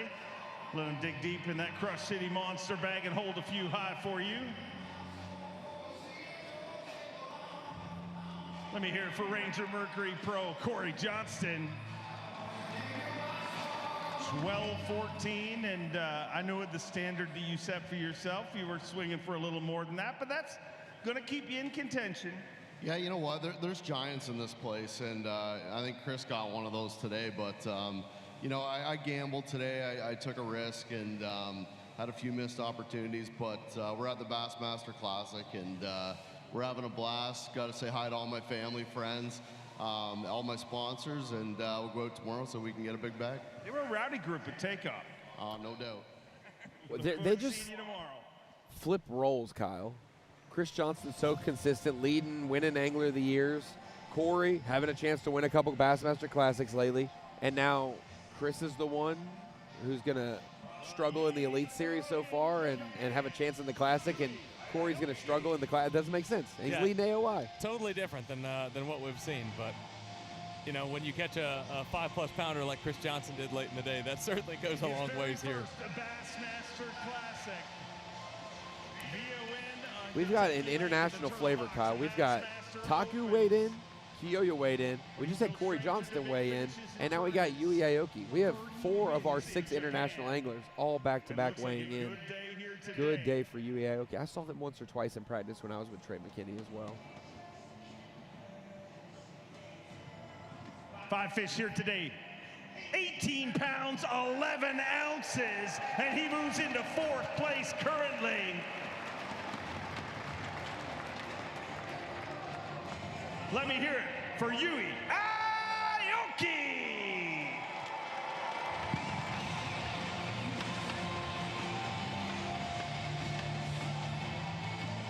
$18 pounds, 11 ounces. In 4th place. Good day. It was a good day, so I'm Good day for Yui Aoki. 4th place, 18 pounds, 11 ounces. over the world. Kyle, that's our first 18-pound bag. We've got a 21.5 and two 19-pound bags. He's now in the 18 range. Fifth, sixth are now in the 17 range. This fishery is starting to put out a lot of solid fish. We're seeing guys weigh in good limits and not have a kicker. Like, he held up two of the same size fish. That's going to be so key when we think about confidence that we have as fans and spectators and commentators in an angler's pattern. Is, did they have all their weight because of one big fish, or do they have a balanced bag? Yeah, and, you know, we talked to Jeff Gustafson today on the live cast show, and we were talking about the fact that, you know, the 15-inch size limit on the smallmouth, we all knew that was going to factor into some way or another. But he was telling us that there was a lot of 17 to 18-inch fish, even 16.5 to 18-inch fish. There were 3-pounders that you were throwing back. I mean, if you have a limit full of 3-pounders, you got 15 plus. I mean, that makes up a big difference. I know that music. That is my classic pick. Sorry to interrupt. This is my classic pick, Lee Livesey. This is the point in the weigh-in, Kyle, where my heart gets broken or I feel very confident with who I picked. I thought with the way this tournament was spring-wise that this shallow game was going to hold up. Little did we know that cold rain was going to, you know, thrash the shallow game like it has. This will be a telltale sign because we've had one or two good guys up shallow. This kind of looks like a 14. Kind of looks like a 13 to 14-pound bag, maybe. I think a little more. Maybe a little more. Okay.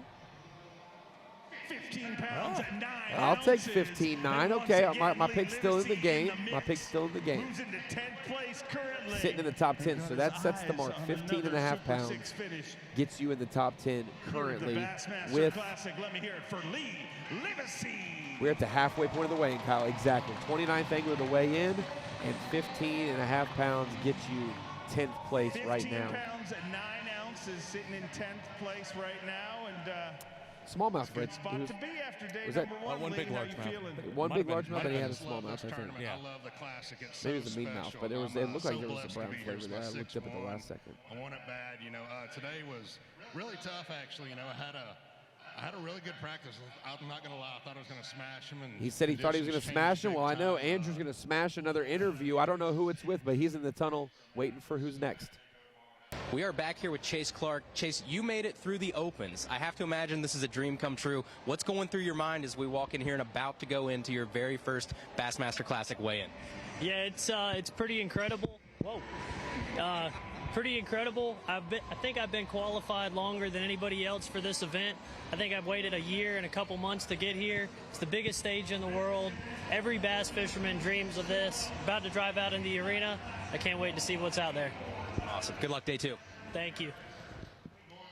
Chase Clark, our Opens winner from Clark's Hill.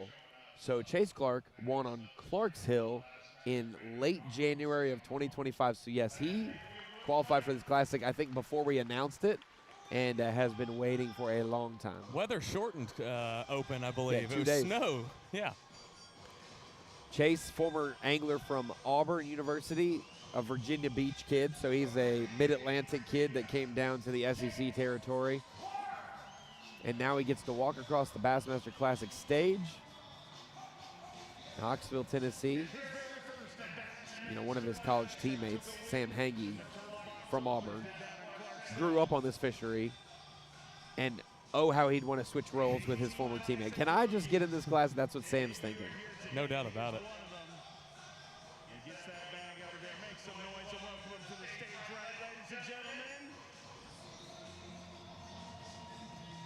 Fish for Chase Clark here today.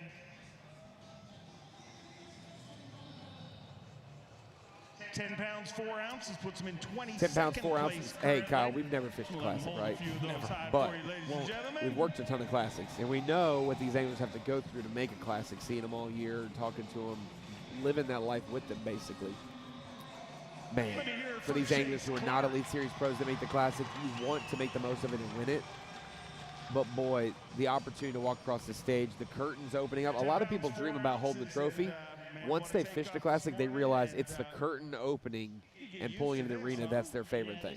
We got to get something like a heart monitor or something to read their heart rates whenever they're coming through the curtains, because even just walking through it to walk to the seats or wherever you need to go to, it's nerve-wracking when you look at it, all the people, but coming through with your boat, with your music playing, very, very special moment for these guys. Who let the dogs out indeed? That's what Chase Clark came out to. On the biggest stage in the world. It's pretty incredible.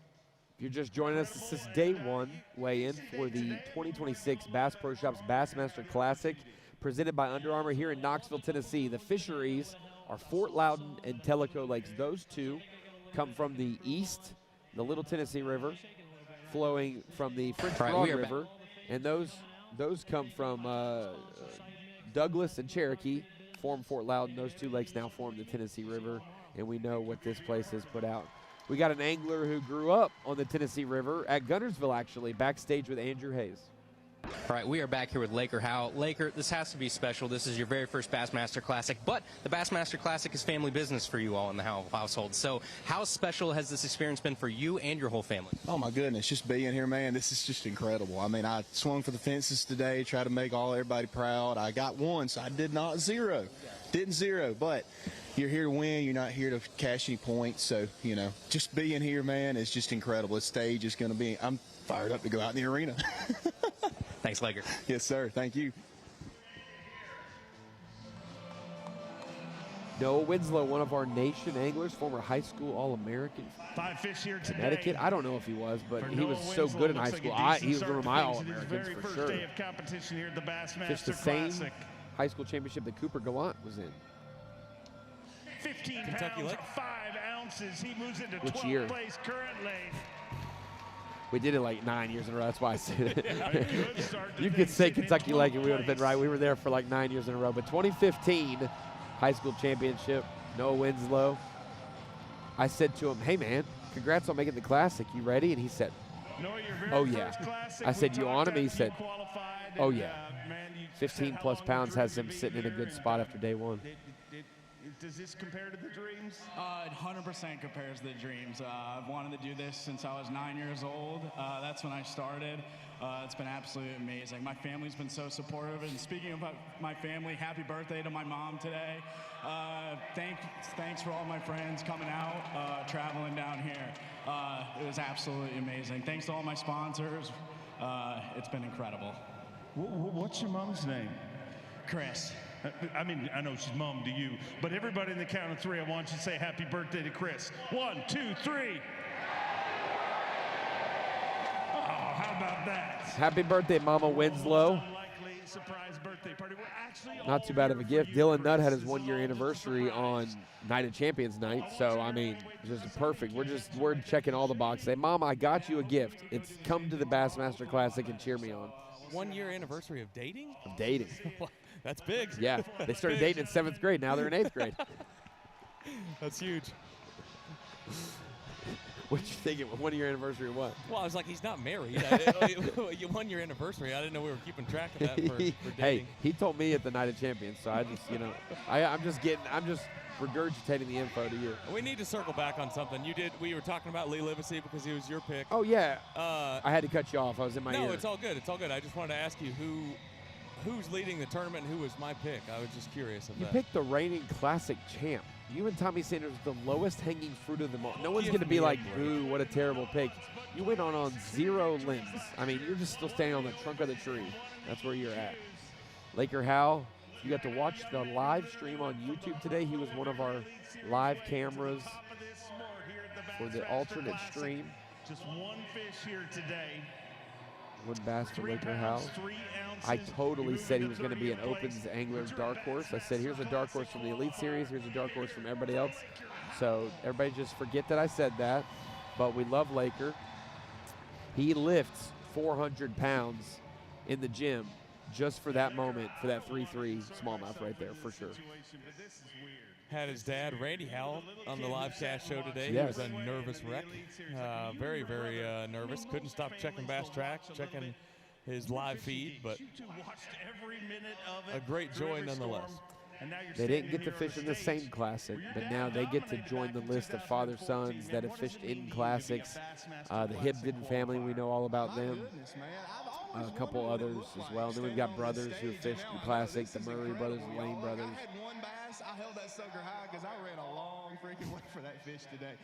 I took a gamble today. I trusted the Lord, just went for a win. Laker Hal did take a long run today. You know what I mean? So there's all or nothing to this tournament, hero or zero, and I zeroed almost. But I'm smiling because the good Lord let me be here. This is so incredible, y'all. I will never forget this experience the rest of my life. I will be back here, I promise. And tomorrow, I'm going to have more than one bass.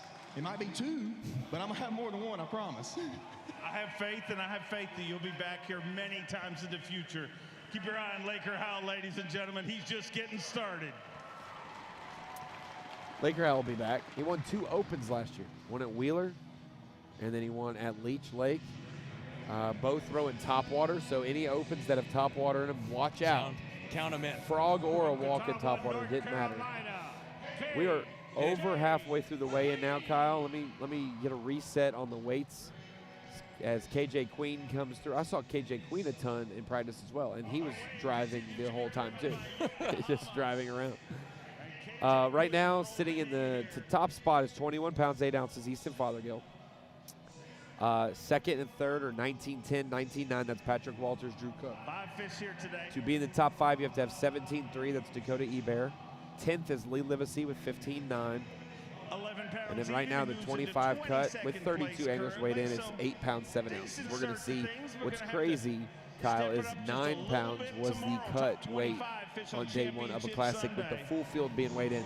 We've just passed we passed halfway point by 3 anglers, and it's already almost 9 pounds. Certainly going to look very, very different. The entire top 10 is going to look very different than what we have seen on day 1s in the past classics. Bassmaster theme song or the Great American Fisherman.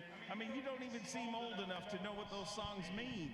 Oh, I'm old enough, trust me. Every morning when we go to the early morning, me and Dad hop in the boat or in the truck, go to the ramp, go to blast off, you know, we be jamming that tune all the way to the boat ramp. And I'm telling you, the Gambler, all of them tunes, dude, all the oldies, I love it, man. I really do. You know, we went out there today and we went swinging. That's what we went to do. And, you know, I caught 6 fish today. It was a grinder. You know, I just knew that I was going to get a big one eventually, but I never did get around a big bite. I'm around really big ones, so never got a big bite for KJ Queen. Got a limit for 11 pounds. We've got another angler in the tunnel with Andrew Hayes. I don't know if he's going to be walking or I know he'll be talking, but he might be in the boat. We are back here with Brandon Lester. Brandon, I remember you saying earlier this week that obviously you were one of the people that wanted it to get a little dirtier this week. Yeah. What does that do for your style of fishing? Well, I was hoping it was going to really put those fish up there shallow on the bank and make them easier to target. And right out of the gate this morning, I catch one on a spinnerbait. I catch a 3.5 pounder flipping a jig right up on the bank. And, dude, I was excited for the rest of the day. And it went downhill from there. I don't know. I'll be honest with you. I had a tough practice. Kind of seen this one coming a little bit. I've just had a hard time putting my finger on exactly what was going on this week. But it's all right. We'll go tomorrow and see what happens. Well, the Classic's all about adjustments. What adjustments are we going to make to go into day 2? I've got some stuff further down. I'm staying on Loudon. I've got some stuff further down the lake that I didn't make it to today. We'll go try it tomorrow, and, I mean, they could be loaded. We'll see. Good luck. Thank you. Appreciate it. Great to hear that from Brandon Lester. Not great to hear just 2 fish. We obviously saw Bass Trek today. He's going to be down there in the 40s and 50s. Trey Schroeder weighing in right now. He's also won with just 1 fish today, but it is his first Bassmaster Classic. With Lester, guys like Schmidt, Fighter, that Little River area really is the best place for some of these shallow guys. Yet, they catch too early and then literally nothing the rest of the day. You would think that maybe as it warmed up, it would have gotten better, but not the case. Well, that's exactly what I was expecting to happen all day long. Obviously, you saw the guys that were going down, fishing for those smallmouth down closer to Tellico, had a lot of success in the morning. But again, I rode around with Brandon Lester during practice, and he told me right off the jump that he was just going to look around for stuff in the morning because the afternoon bite had been by far the best, but obviously didn't see that turn out today. It really is going to be interesting to see what those shallow guys do the next 2 days. If that water stabilizes a little bit, warms up a little bit, those fish kind of get more accustomed to the conditions they're given, and see if those guys can adjust. Yeah, and Lester being a guy, I mean, he was a short list angler for everybody's fantasy teams, or at least consideration on winning this, because he's gotten 2 6th-place finishes here in the past. So we'll keep an eye on what he weighs in. But Trey Schroeder, he won on a dirty river that's difficult as well in the Tennessee Tom Bigby Waterway to get here. You got the Rocky Top music playing. It's Brandon Lester coming through. You know he's going to get a loud cheering, even though Bass Track doesn't look like it has in the past.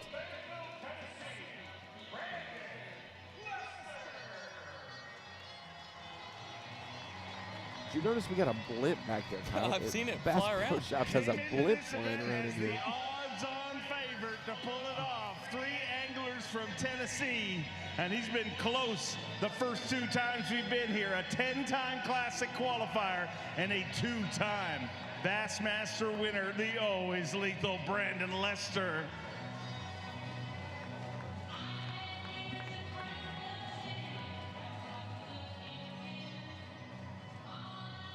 Two fish today for 5 pounds, 8 ounces.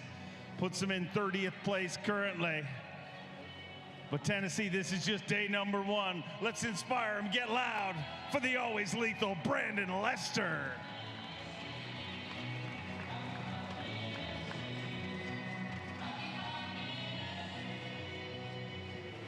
Brandon, man, coming into this event, a lot of eyes on you. I mean, you've had a great success record here to come into this arena with that song playing.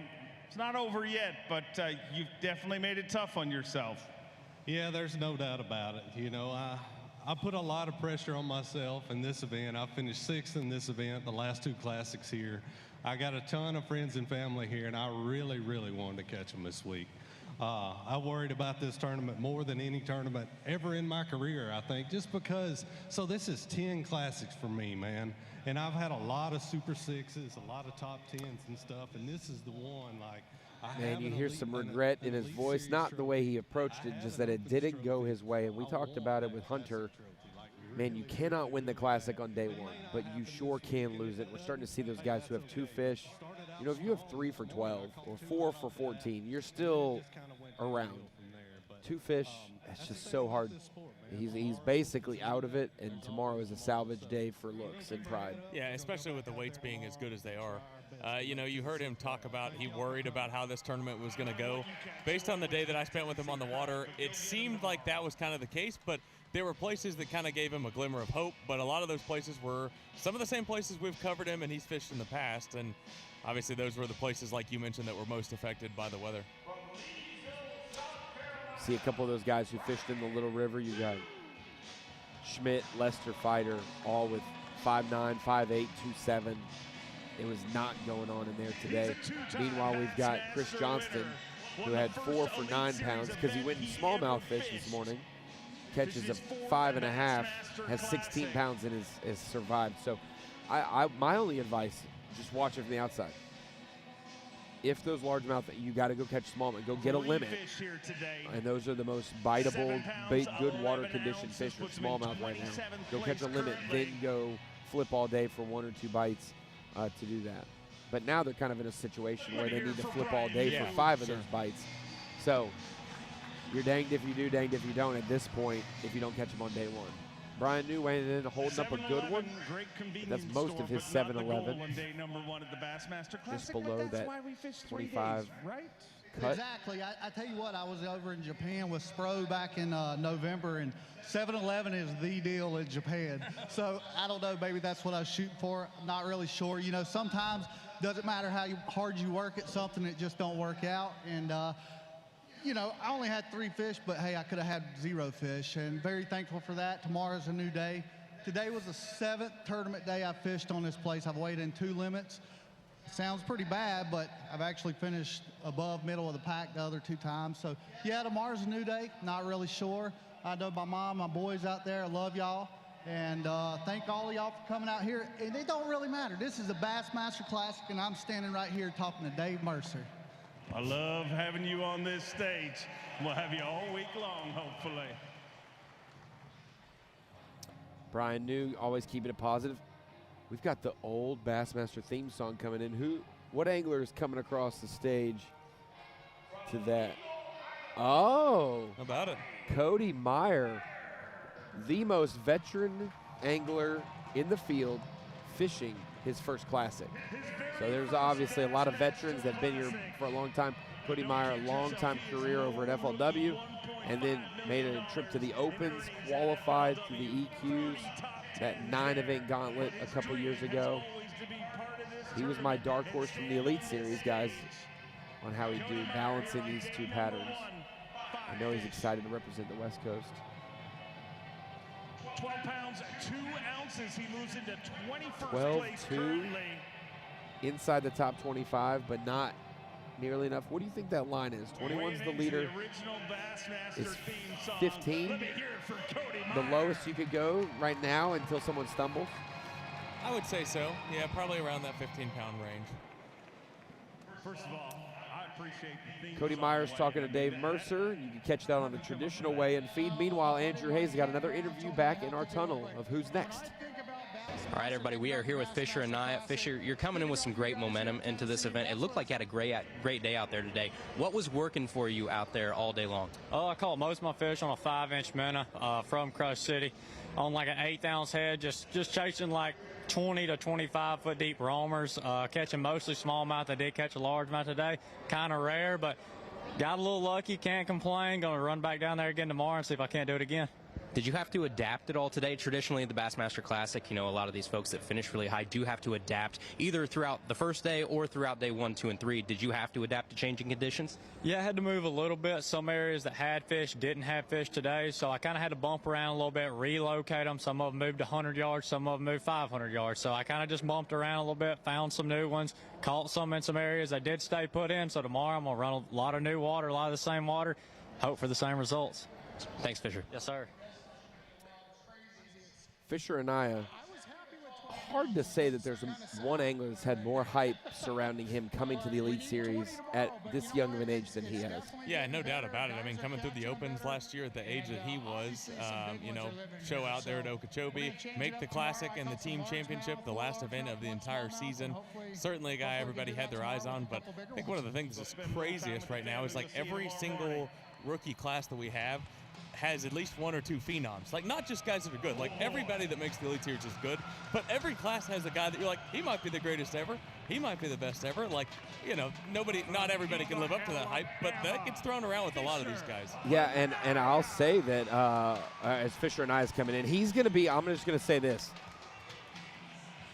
one of the only people that'll challenge Easton's weight, 21.8. So let's listen to see if he takes the lead or at least contends for the lead. By winning the TNT Fireworks, a team championship, and 2 events into his Elite Series career, already an Elite Series champion. 5 fish here today. 20 pounds, 15 ounces! 20 pounds, 15 ounces! Lil Gills got the skills to pay the bills.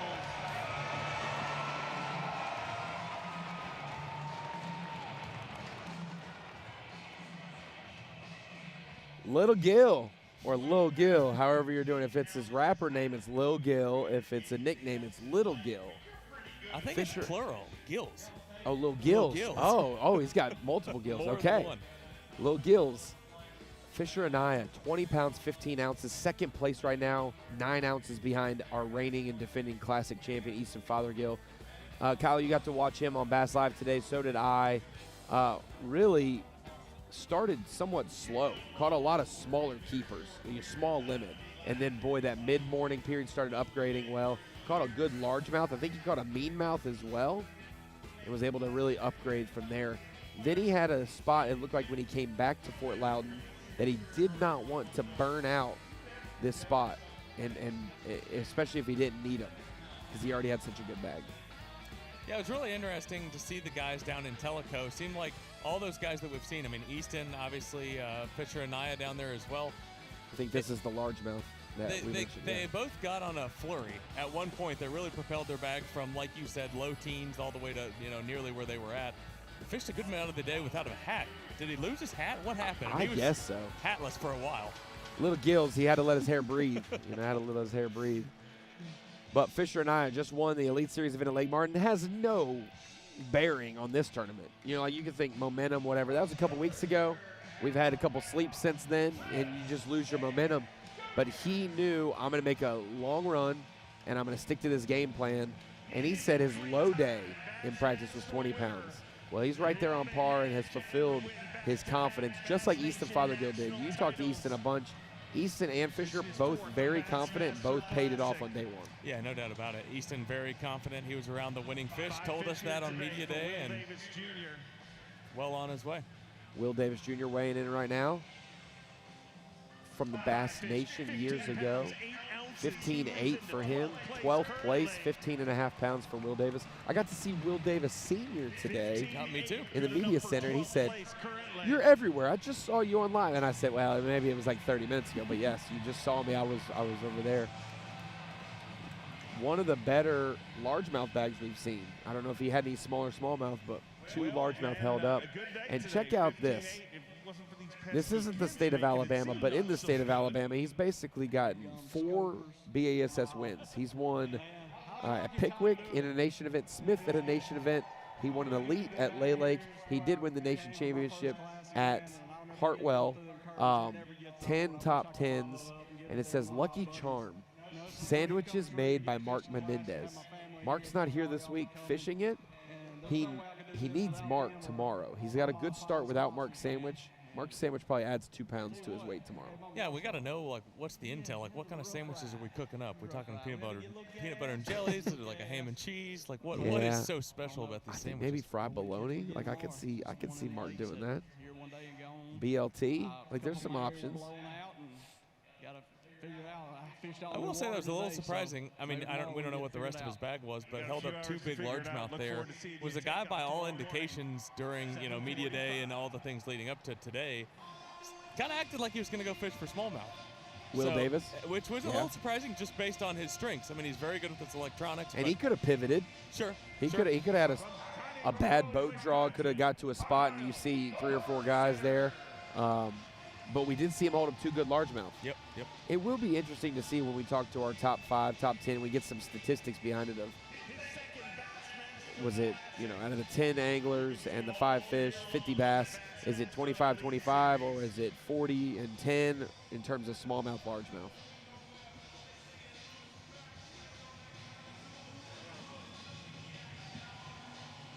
Cal Norsetter with 5 fish here today. Kyle Norsetter weighing in.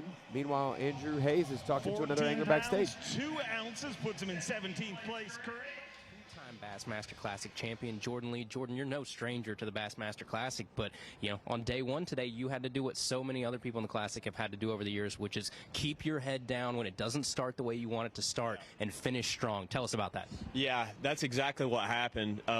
Big time struggle all day. Anywhere where I got bit in practice, didn't pan out, but I just kept my head down and grinded to the last second. I mean, literally the last second.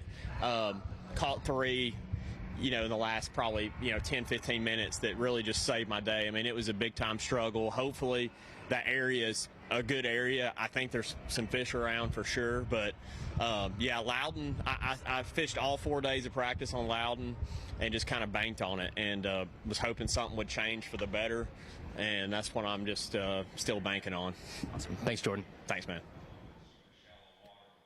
Well, we know from practice you were out with Brandon Lester. He stayed in Fort Loudon the whole time, right? I was with Trey McKinney. Even though today he spent most of his time on Tellico, he stayed on Fort Loudon for a B and C plan. He had 19 pounds for his B plan. I'd say it's a pretty good B plan. But oh, how the river changes compared to Tellico. Tellico deep, clear, not going to ever have a tremendous amount of flow compared to Fort Loudon.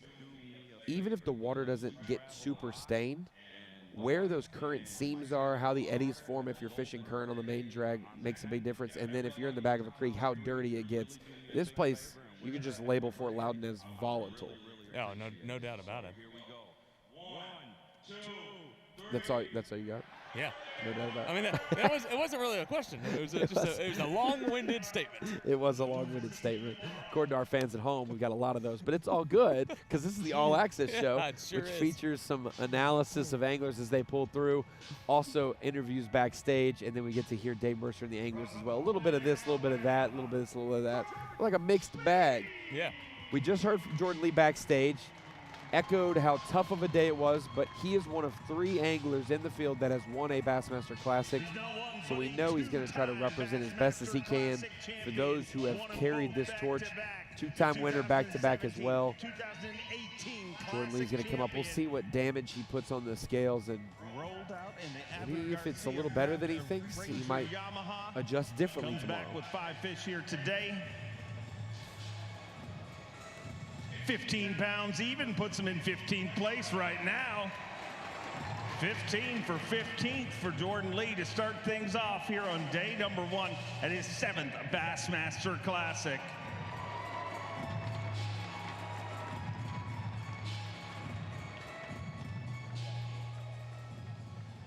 $15 got you in 15th place. How you feeling? Man, I'm feeling good. You know, today was it was a trying day to say the least. I had 2 fish at 3:45.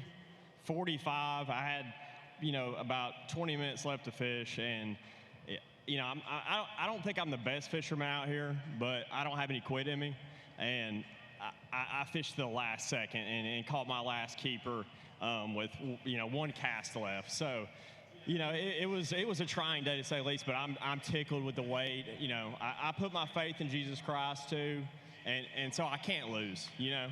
And my family, my support system, man, that my wife, Kristen, she's over there, you know, she really sacrifices a lot. Jordan Lee giving love to his family. They didn't have to make too long of a drive from Alabama, but man, the support system of anglers, they can't echo how much it means to them. He was talking backstage like someone chopped his leg off and he had 3 fish. He had 15 pounds, Kyle. He's right. It's fine. He's fine.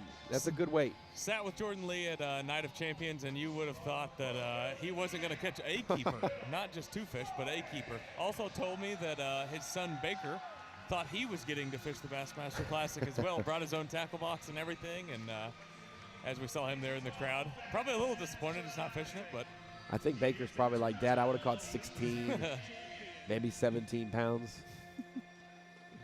Got to step it up. The oldest angler in our field, Bill Lowen, fishing his 12th Bassmaster Classic. We have 4 anglers fishing their double-digit classics. Lester with 10, Cruz and Polinick with 14, and Lowen with 12. 5 fish here today, 12 pounds even, puts him in 26th place. 12 even. Man, Kyle, we are seeing, I don't know how the leaderboard shakes out normally. I feel like we are seeing a tremendous amount of even weights. Like 21 and a half, 17 even, 15 and a half, 15 even, 14 even, 11 even, 12 even right there for Bill Lowen. And we're just seeing more round weights than we've seen. While he talks to Dave Mercer, we've got the longest tenured classic angler backstage with Andrew.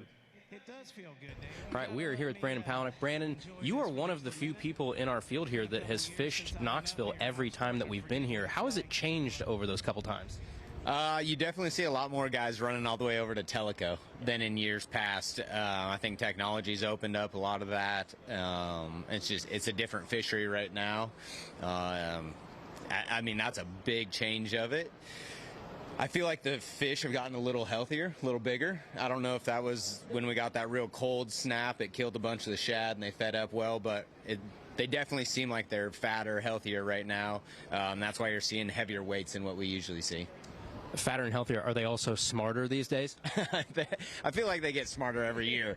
I've been coming here since 2010, and it's been good ever since then. You know, I've fished a bunch of different tournaments here, local tournaments, national tournaments, so it's cool to always come back here. I feel like it's a pretty special fishery. Awesome. Thanks, Brandon. Yeah, you're welcome.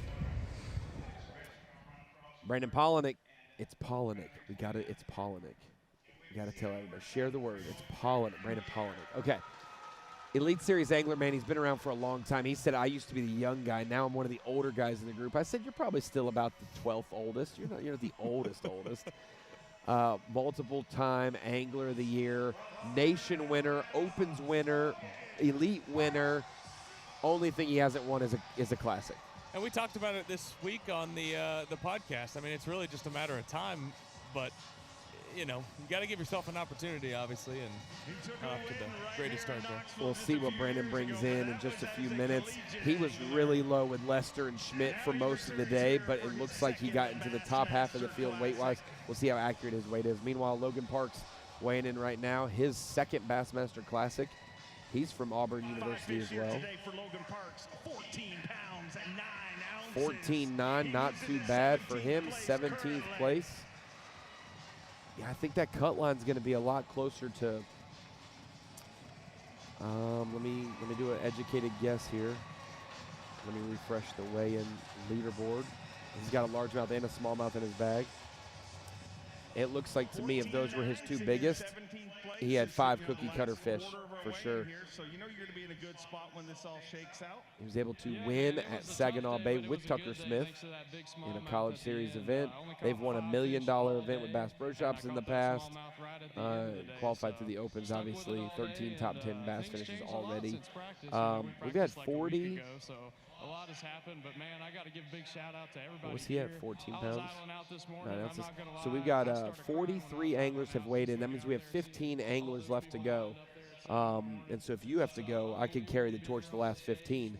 But right now it's 12-14 is the cut weight. With 15 more anglers, you got to think maybe 7 guys get above, 7 guys get below. Are we confident that 14.25 could be the cut weight for tomorrow? We'll talk about a step up. 14.25. And I don't think that's just the size limit of smallmouth. I think it could be, obviously, filling limits. Sure. Only 3 anglers caught limits every day of the Classic last year. But, boy, this fishery seems to be biting even through adverse conditions. We just heard him in the back. The longest tenured Classic angler, along with John Cruz, 14th Classic for Brandon Polinick. Let's hear what he's got to weigh in front of his friends and family and fans. There's that blimp. I thought that blimp was coming towards him. It's just hovering. He's also sporting one of the St. Jude windshield art from one of the children who drew that for them. Awesome deal through St. Jude and Skeeter Yamaha. 5 fish for Brandon Polinick here today. Limit for Polinick. 13 pounds, 4 ounces. He moves into 24th place currently. Where we think it'll be, he'll be just outside that cut, maybe 30th or something like that. 24th right now. 21.9 is what someone needs to take the lead, because Eastern Fothergill, first angler to weigh in, had 21 pounds, 8 ounces to take the day 1 lead. Got a camera in the boat, Kyle. We got to see him. You got to commentate some of it as well. Tell me about what you thought about Polinick's approach today. Well, I'd have more questions than I'd have answers, because I feel like the hour that we were on, I'm not sure that we ever saw him. Did he stay in Fort Loudon today? What was kind of his game plan? I think he started making his way more south for sure. Those marinas definitely factored. We're seeing largemouth, but we're not seeing the stained water that you see when you're up a creek at Loudon. More of the main drag has a little bit more of that greenish tint to it. That was a good largemouth right there for him. Probably one of his best of the day. Was able to rebound in the afternoon for sure. Saw him do some damage with the jerkbait. Very, very good with the jerkbait. Not surprising. You've fished here before, and we heard going in this event that it's gotten better. Clearly by the weights, it seems that way. I knew it was going to be better. You could just tell the fish are way healthier than they've been in the past. You know, the smallmouth being 15-inch minimum now, that helps things a lot. But just the overall fishery seems healthier. And we had really stable conditions until today. You know, until Wednesday night, we had incredibly stable conditions, and I think the weights would have been even better if we wouldn't have got that rain and weather. But it's an amazing fishery. Seems to be getting a little stable for the weekend, so go get them tomorrow.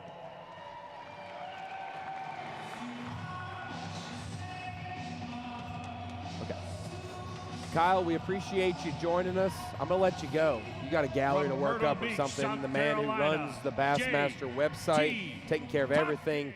in front of the camera and behind it. Kyle, appreciate you. Kyle, Jesse, appreciate you joining us. We got 12 anglers left. I think I can handle this. JT Tompkins, got to hear a lot from him. I went out with Trey McKinney in practice, and those two are obviously roommates, and adjust game plans based on intel, and saw a 5-pounder come across Bass Truck for JT Tompkins. He may be one that threatens this 21-8 for the lead. We'll see if we can add our third 20-pound bag right here. Good day here today. 5 fish, 18 pounds, 15 ounces. He moves into 5th place right now. And that Crush City Monster bag right there. Digging deep in that Crush City Monster bag. Let me hear it for JT Tompkins.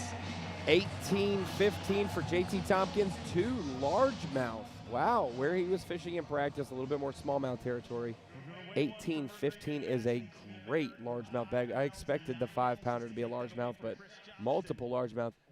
Clutch for him, a 410 for one of those. Meanwhile, Andrew's got another angler backstage while JT weighs one of his big ones. We are back here with past Bassmaster Classic champion Justin Hamner. Justin, you are a menace in Bassmaster Classics. I don't know if you know that. 3 classics. You've never finished outside the top 10. And a victory to boot. What is it about the Bassmaster Classic that makes you show up?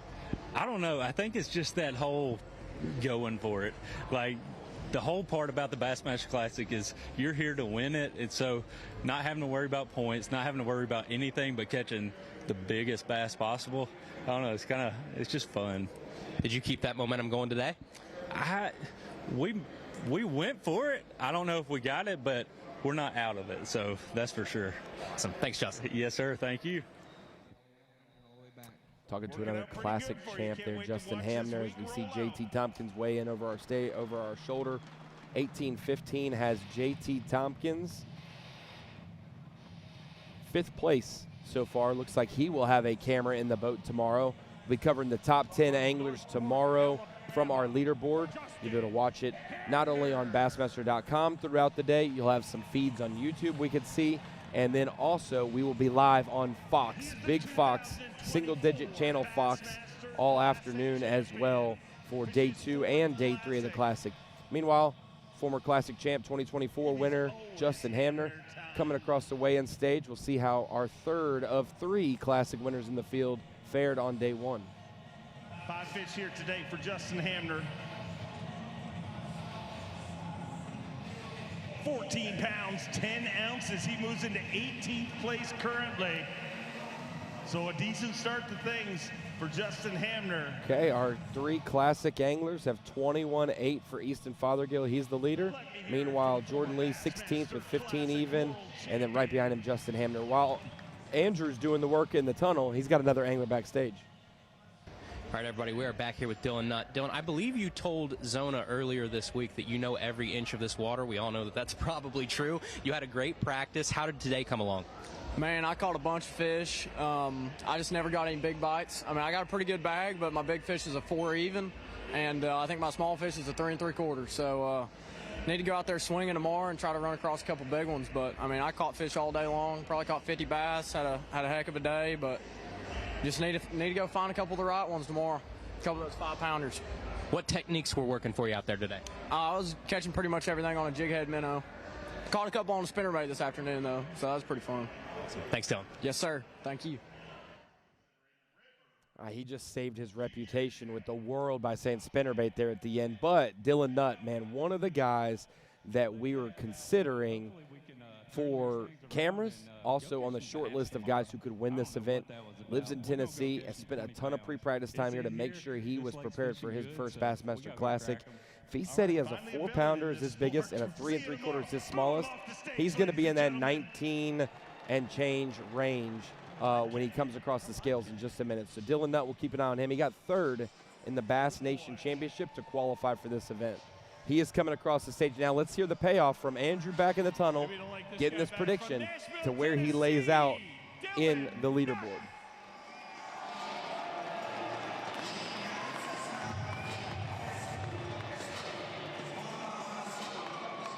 It has been a long time since we've had a classic rookie with this much hype rolling into his very first Bassmaster Classic.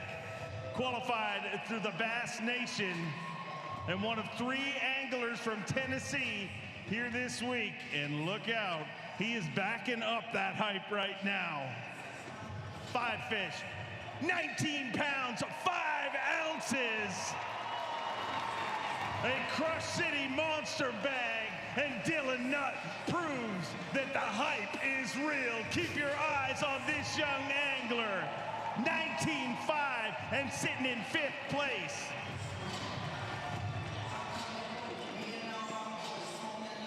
£19, 5 ounces. Dylan, from the first moment I talked to you, I was like, this kid's a little bit different, and you showed it out there today. And today seemingly should be the toughest day. I mean, it's your first classic. Were there any kind of rookie jitters or nerves leaving this morning? Oh, absolutely. I mean, I was just teared up on the way to the ramp, and even just idling through blast off, man. It's just a complete dream come true just to be here. Just standing on this stage in front of this crowd, man, unbelievable. Dylan Nutt. If you're just joining us on Roku, you're joining us on YouTube. Dylan Nutt, what a special angler. Fishes for the University of North Alabama, finishing up his college career. Jumps in the nation as well and makes it to the Classic. 19 pounds, 5 ounces, has him 5th place so far with just 10 anglers left to weigh in. He is our highest That would be unbelievable. Just got to kick all nation angler so far to weigh in. Our 5th angler with 19 plus pounds. And look in there, a lot of veterans win classics. We haven't had a first-time classic angler win in their first classic since 2007. So wrap your head around that. Qualify for your first classic, turn around and win your first classic in the same event. It's only happened 8 times in history, and the last time was 2007. Got 18 anglers fishing their first classic this year. Fisher Anaya, 2nd place. Dylan Nutt, 5th place. Yui Aoki, 7th place. Those are the 3 highest first-time classic anglers in our leaderboard right now. To go to Eber 8th, Trip Berlinski 10th currently. So we've got a mix there, but still quite a few veterans like Fothergill in his 3rd classic, Walters, Cook, Tompkins. All these guys have fished multiple classics for sure. 14 pounds, 2 ounces. Puts him in a tie for 22nd place currently. Ounces are going to be gold this week. Jay Shakir at 14.2, like Mercer said, has him tied with Kyle Norsetter for 22nd place. Means we're getting 14 pounds is going to be that top 25 cut, no doubt about it. 14.2 and knocking on the door of the top 25, which is the goal. I mean, While Jay Shakir talks to Dave Mercer, Tyler Williams backstage with Andrew Hayes. We are back here with Tyler Williams. Tyler, there are 2 things that are synonymous in this world, Tyler Williams and jig fishing. Did you keep them honest with a jig today? Absolutely. Every single fish is caught on a jig. I threw a jerkbait, but then I caught a drum, and I'm like, I'm going to go back to jig fishing. So every single one. Was there ever a thought in your mind to go anything other than jig? No, it wasn't really in the plan. That's kind of the I'm going to have a bad day if they're not biting a jig. I might figure something out, but probably not. Thanks, Tyler. No problem. Thank you. Tyler Williams back in. Actually, Andrew just hopped out of the boat, and Tyler Williams is coming through the curtain right now over our shoulder. Belgrade, Maine, now lives in Missouri because he loves Lake of the Ozarks. Talk about moving from Maine to a state and you just pick the lake you love. He loves Lake of the Ozarks, so he is living there. He's sporting one of those St. Jude custom art windshield vinyl wraps. Awesome to see them celebrate and honor kids across the country battling. Tyler Williams, we'll see if the jig paid off for him today. He is basically the offshore version of John Cox. 14 pounds, 2 ounces. Another 14-pound, 2-ounce bag. That is a 3-way tie now. That's 2 anglers in a row and 3 overall with 14 pounds, 2 ounces. Norsetter, Shakira, and Williams all with 14 too. And that now pushes our top 25 weight to 14 even with 9 anglers left to weigh in. Tyler needs to have a big tournament here this week to pay off his parking fines from earlier. Looking at a little bit of bio info from him there. He won not actually an playing up their Open to parking qualify spots. for a Classic. He won just down from here, one lake, Watts Bar on the Tennessee River, and he punched his ticket to the Grand Lake Classic, where he rode his first escalator in Oklahoma. Crazy stat. But I guess Maine, they only have like 5 escalators, a lot of single floor, or you got to take the stairs type of buildings, it seems. See what happens. Sounds like a plan to me. Get out there quick, get your truck. Tyler sitting in a good spot just inside our top 25 cut. Like we mentioned, 3 anglers are tied at 14-2, just above that top 25 cut line. 14 even is the cut line right now. If you're just joining us on Roku or on YouTube, Easton Fothergill, your leader with 21.8. Fisher and I is second with 20.15. Patrick Walters, 19.10. Drew Cook, 19.9. Dylan Nutt, 19.5. So only 2 20-pound bags, but we have 5 19-plus pound bags right now, as West Coast angler Bryant Smith making his way to the stage with Dave Mercer. Record here at Bass with the biggest limit of smallmouth bass, 29 pounds 5 ounces. As he weighs in, we'll just go to the shallow water master himself back in the tunnel. Looking forward to hearing him and seeing him weigh in. John Cox is with Andrew Hayes.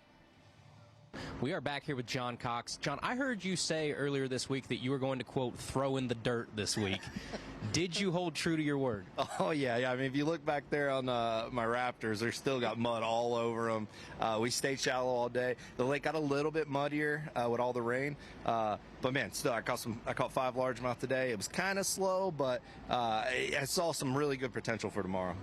So what adjustments are we making for tomorrow, if any? Well, tomorrow I'm going to go back and hit a lot of the same spots, but hoping it gets a little bit clearer, and maybe we'll get a big bite. We didn't get a big bite today. We might get 2 big bites tomorrow, you know. So yeah, I'm just having a blast. Thrilled to be here, and man, I love fishing this, Fort Loudon. So it's just been a really good week. Thanks, John. Thanks, guys. John Cox there with Andrew Hayes. Sounds like he had a pretty good largemouth day. A limit of largemouth goes a long way here, especially because a lot of the anglers who fish for largemouth struck out today. Maybe caught one good one, but did not have a full limit's worth. Keep an eye on where he weighs in right now and where he's at.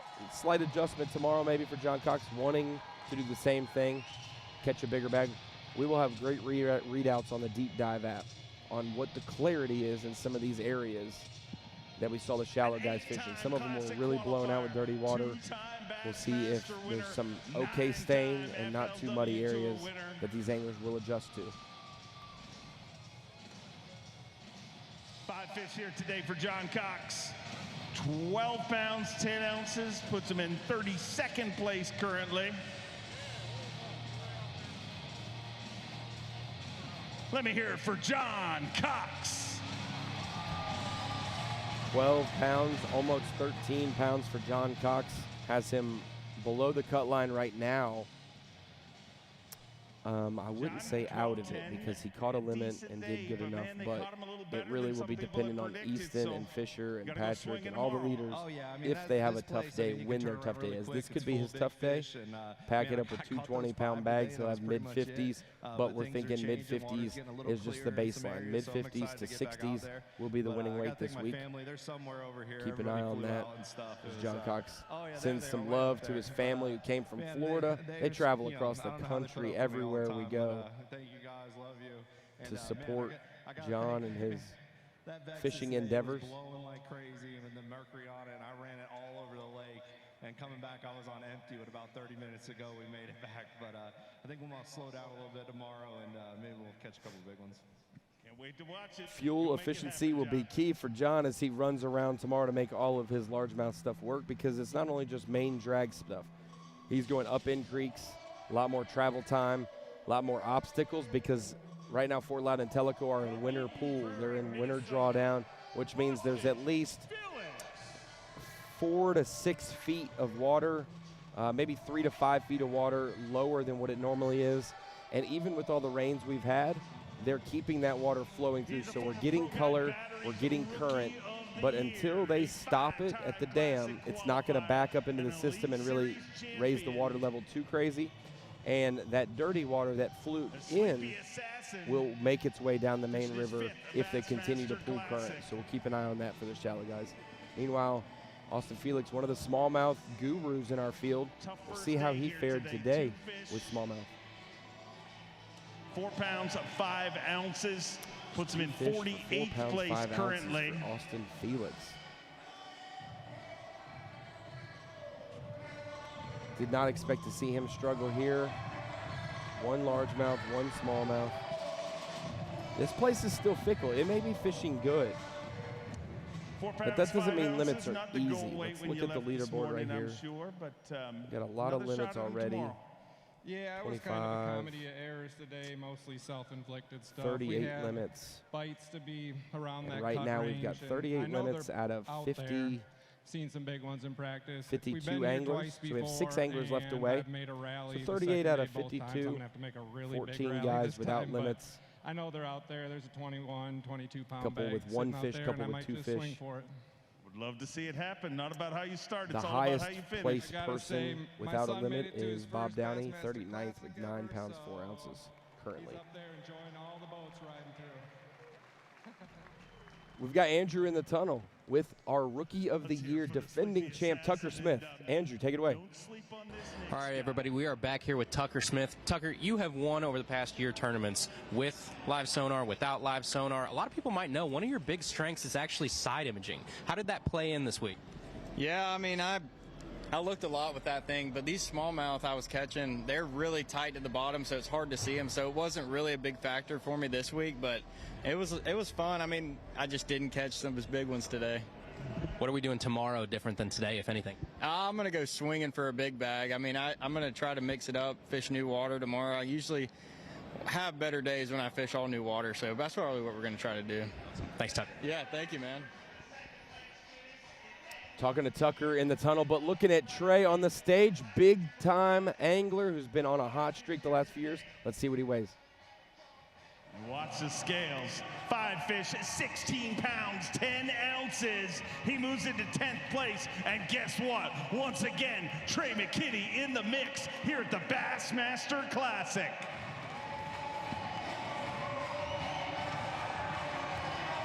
$16.10 from McKinney. 10th place right now.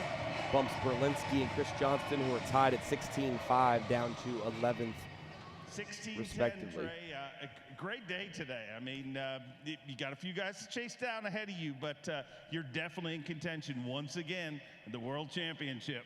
Absolutely. I mean, we had a great day. You know, we ran all the way down there. We had a long run today, and, man, we were hauling down there in the Bass Cat, and we had passed almost everybody. And we got down there, and there was one guy left, Dakota Eber, and I'd ran all the way down there to get to this one spot.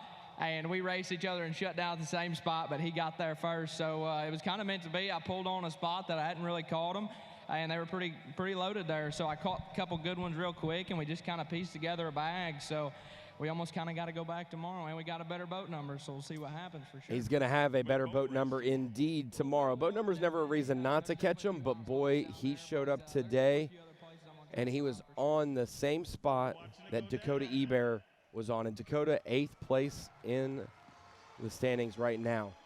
Well, we've got our all-access show on Roku and YouTube. We're saying goodbye to Roku. We will see you tomorrow for our live coverage throughout the day. But YouTube, we're going to see through the rest of the weigh-in. We got a couple more anglers left to go on YouTube, and we'll keep the all-access going here as well. We appreciate the extra coverage on Roku. Trying a lot of different things. All-access was a new idea. One of our producers in the truck that we did last year. It was a pretty big hit. People want to see this side of the weigh-in, and they want to be able to watch it on YouTube. You can watch the traditional weigh-in format with just Mercer and anglers on Bassmaster.com. Go click the leaderboard tab, and you can hear that unfiltered, just Mercer, just the anglers. But a little bit of this, a little bit of that from the tunnel, some graphics, a little different flair, gives the true all-access vibe of understanding personalities, history with anglers, and then seeing them on stage as well. A bunch today, but just never ran into those big ones. I'm going to run all new water, hopefully catch a 20-second surge up the leaderboard. See what Tucker Smith, not a great day. Looks like 42nd It's a cool place.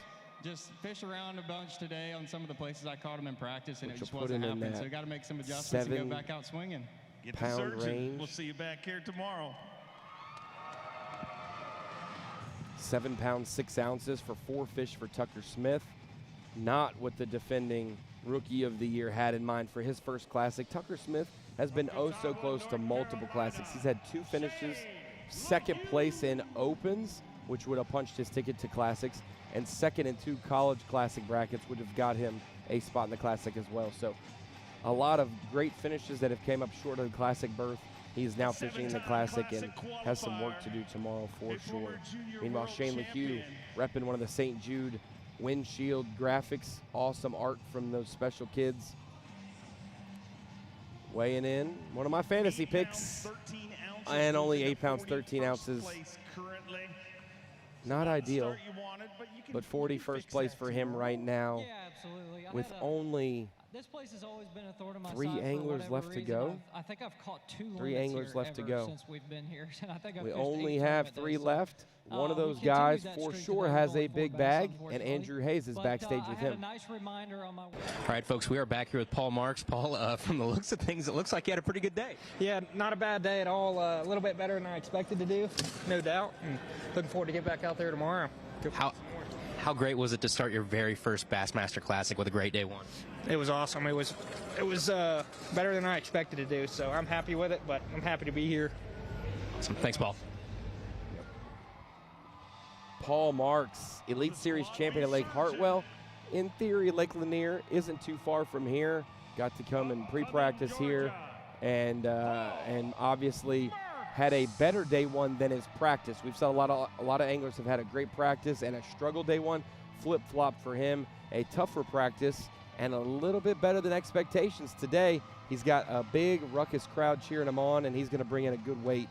We'll see how far he has to go. 16.10 would get him in the top 10. 19.5 would get him in the top 5, and 21.8 is the leading weight. 5 fish here today, and it looks like a good day here today for Paul Marks. 18 pounds, 10 ounces. A Crush City monster bag at the tail end of our way. 18-10, 8th place for Paul Marks. Adding one more angler to the top 10, fishing his first Bassmaster Classic. Crush City monster bag, 18 pounds, 10 ounces, sitting in 8th place.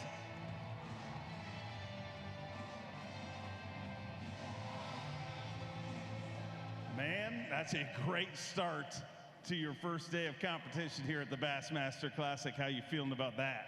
I feel pretty good. It's crazy to be here. Holy smokes. Didn't expect it to be this wild. But, yeah, it was a good start. I'm happy with it. I wish I could have maybe caught a couple more big ones, but we got tomorrow to go do that. But before I go, I just want to thank everyone, all my friends, family that showed up for me, all my sponsors, everything. You guys are the best. We got some of the family section clearing out, but Paul Marks' section staying to the bitter end. It's not bitter for them, as he's in the top 10 with just 2 anglers left to go. But 26 Classic I've attended, and driving Just came up short of winning Rookie of the Year last year. What is it like a couple to be big part smallmouth of for that? him. Almost 5,000 people at takeoff this morning. Almost 5,000 people at takeoff this morning. It was a blur for sure. I actually missed a couple boats. I was running behind just because I didn't know what was going on, looking around, and hell, they were calling my boat number, so it's all good. You're in a great spot. Continue to surge, right? Right, got to surge tomorrow. Go make it happen. Just Paul 1 Marks quarter going of the out surge in a squad. great Paul spot, Marks ladies sitting in and a good gentlemen. spot. I think we got another surge squad coming up. Andrew Loberg has not weighed in yet. We got to hear from Andrew Loberg, and then who's our last angler to weigh in? We got to have Andrew Loberg, and then we got one more angler. Right now, the cut is 14-2. 3 anglers tied at 14-2 in that cut line. And if you're just joining us here, we're almost done with the All Access Show. Day 1 weigh-in, we sped through this thing. We said we were going to get it done earlier this year than we have in the past. It's just past 6:35. It's been about 2 hours. and 10 minutes for our 58 anglers. We got 2 more left to weigh in. I believe at least 1 more left to weigh in. We do have 2 left to weigh in. We got Andrew Loberg left and Cooper Gallant left to weigh in. I believe I just heard where he's from. It's an expo with a bunch of outdoor stuff. Tom, did you go to the outdoor expo today? Tom Abraham and Dave Mercer are having a time. But if you're just joining us, we'll be doing this every day. So the way you can watch Bassmaster Live throughout the day, we've got Bassmaster Live tomorrow on .com, our website. You can check it out right there. Click the Bass Track tab and you can watch it. You also check it out on Roku throughout the day. Tomorrow we'll also have unmanned cameras. We've got a couple feeds of unmanned cameras that are out on the water as an auxiliary feed on YouTube. Check it out there. We'll also have some Toyota casts, some anglers in the Toyota booth doing some live commentary as well. That's all happening on the YouTube for those 2 feeds. We've got Fox Network broadcast tomorrow afternoon and Sunday afternoon. Then you can check out Bassmaster.com and YouTube for the weigh-in, where you can watch day 2 commence, and we'll be able to cut the field to 25 that'll fish on Sunday. You're getting boats and trucks arranged in the back. Looks like Cooper Gallant. We heard Bowmanville, Ontario, Canada. That is Cooper Gallant. He is the next one waiting at the curtain. He's going to pull through, and I believe the last one is the Surge Squad's 4th member, which is Andrew Loberg. They're right here on the Bassmaster Classic stage. So it's an he has not weighed in yet. So those are our last 2, Cooper Gallant, Andrew Loberg. If you're a Canadian or a West Coast fan or a big fan of Coop and Loberg, you can hang tight as we make sure their trucks and boats are arranged in the right order to come through this curtain and conclude weigh-in. Here we go. Cooper Gallant won the fan cam at Lake Gunnersville to kick off the year, and he is a fan favorite as we see that Bass Pro Shops blimp flying around inside the arena. 2 anglers left to weigh, one of them Cooper Gallant. Let's listen as he comes in and try to make the most of his classic dream and contend this year in Knoxville. A former Bassmaster Open winner.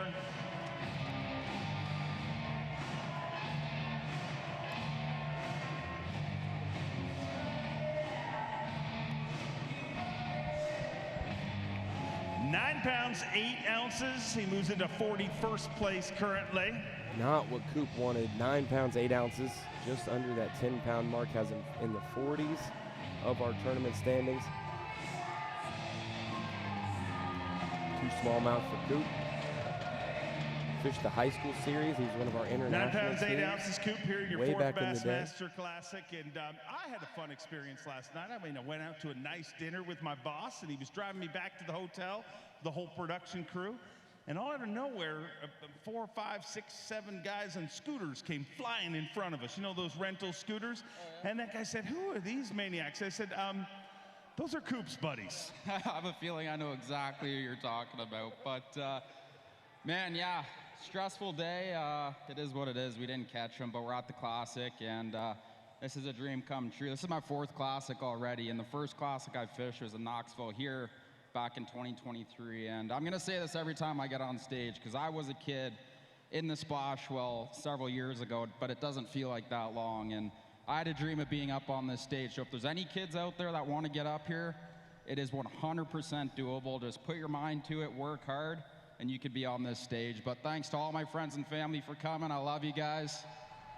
And thanks to all my sponsors. Thank you, Bassmaster, and everyone for Let's the support. go, Love you guys. Coop. That's what his cheering section has on their banners. Thank you. He mentioned it, 2023 was his first Classic. He has made all 4 since then, 23, 24, 25, and 26. Not the weight he wanted here. As we bring in our final angler of the day 1 weigh-in, Andrew Loberg from the West Coast, now calls Gunnersville home on the Tennessee River. He's sliding into the weigh-in for his first Bassmaster Classic berth. 18 anglers fishing their first Classic. He is one of those anglers, and looking to get in the top 10. He needs 17 pounds and an ounce to get in the top 10. He needs 19.6 to get in the top 5, and he needs 21.9 to take the day 1 lead. 5 fish here today. 10 pounds, 14 ounces, puts him in 39th place.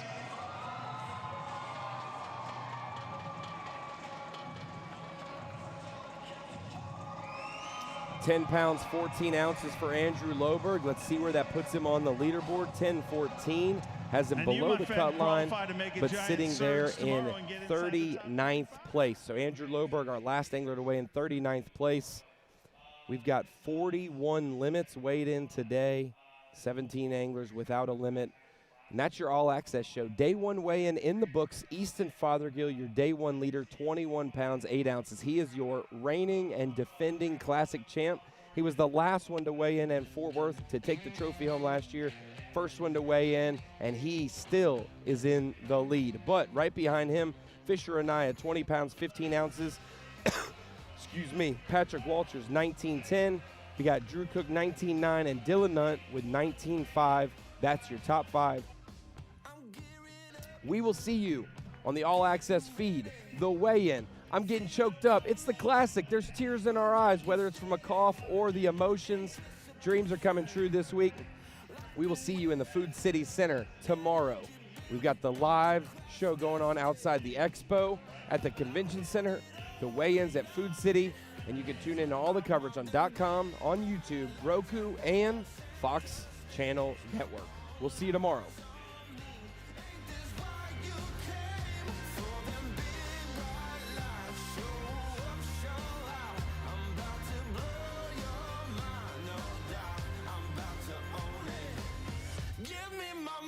Step aside, yeah. Is this moment?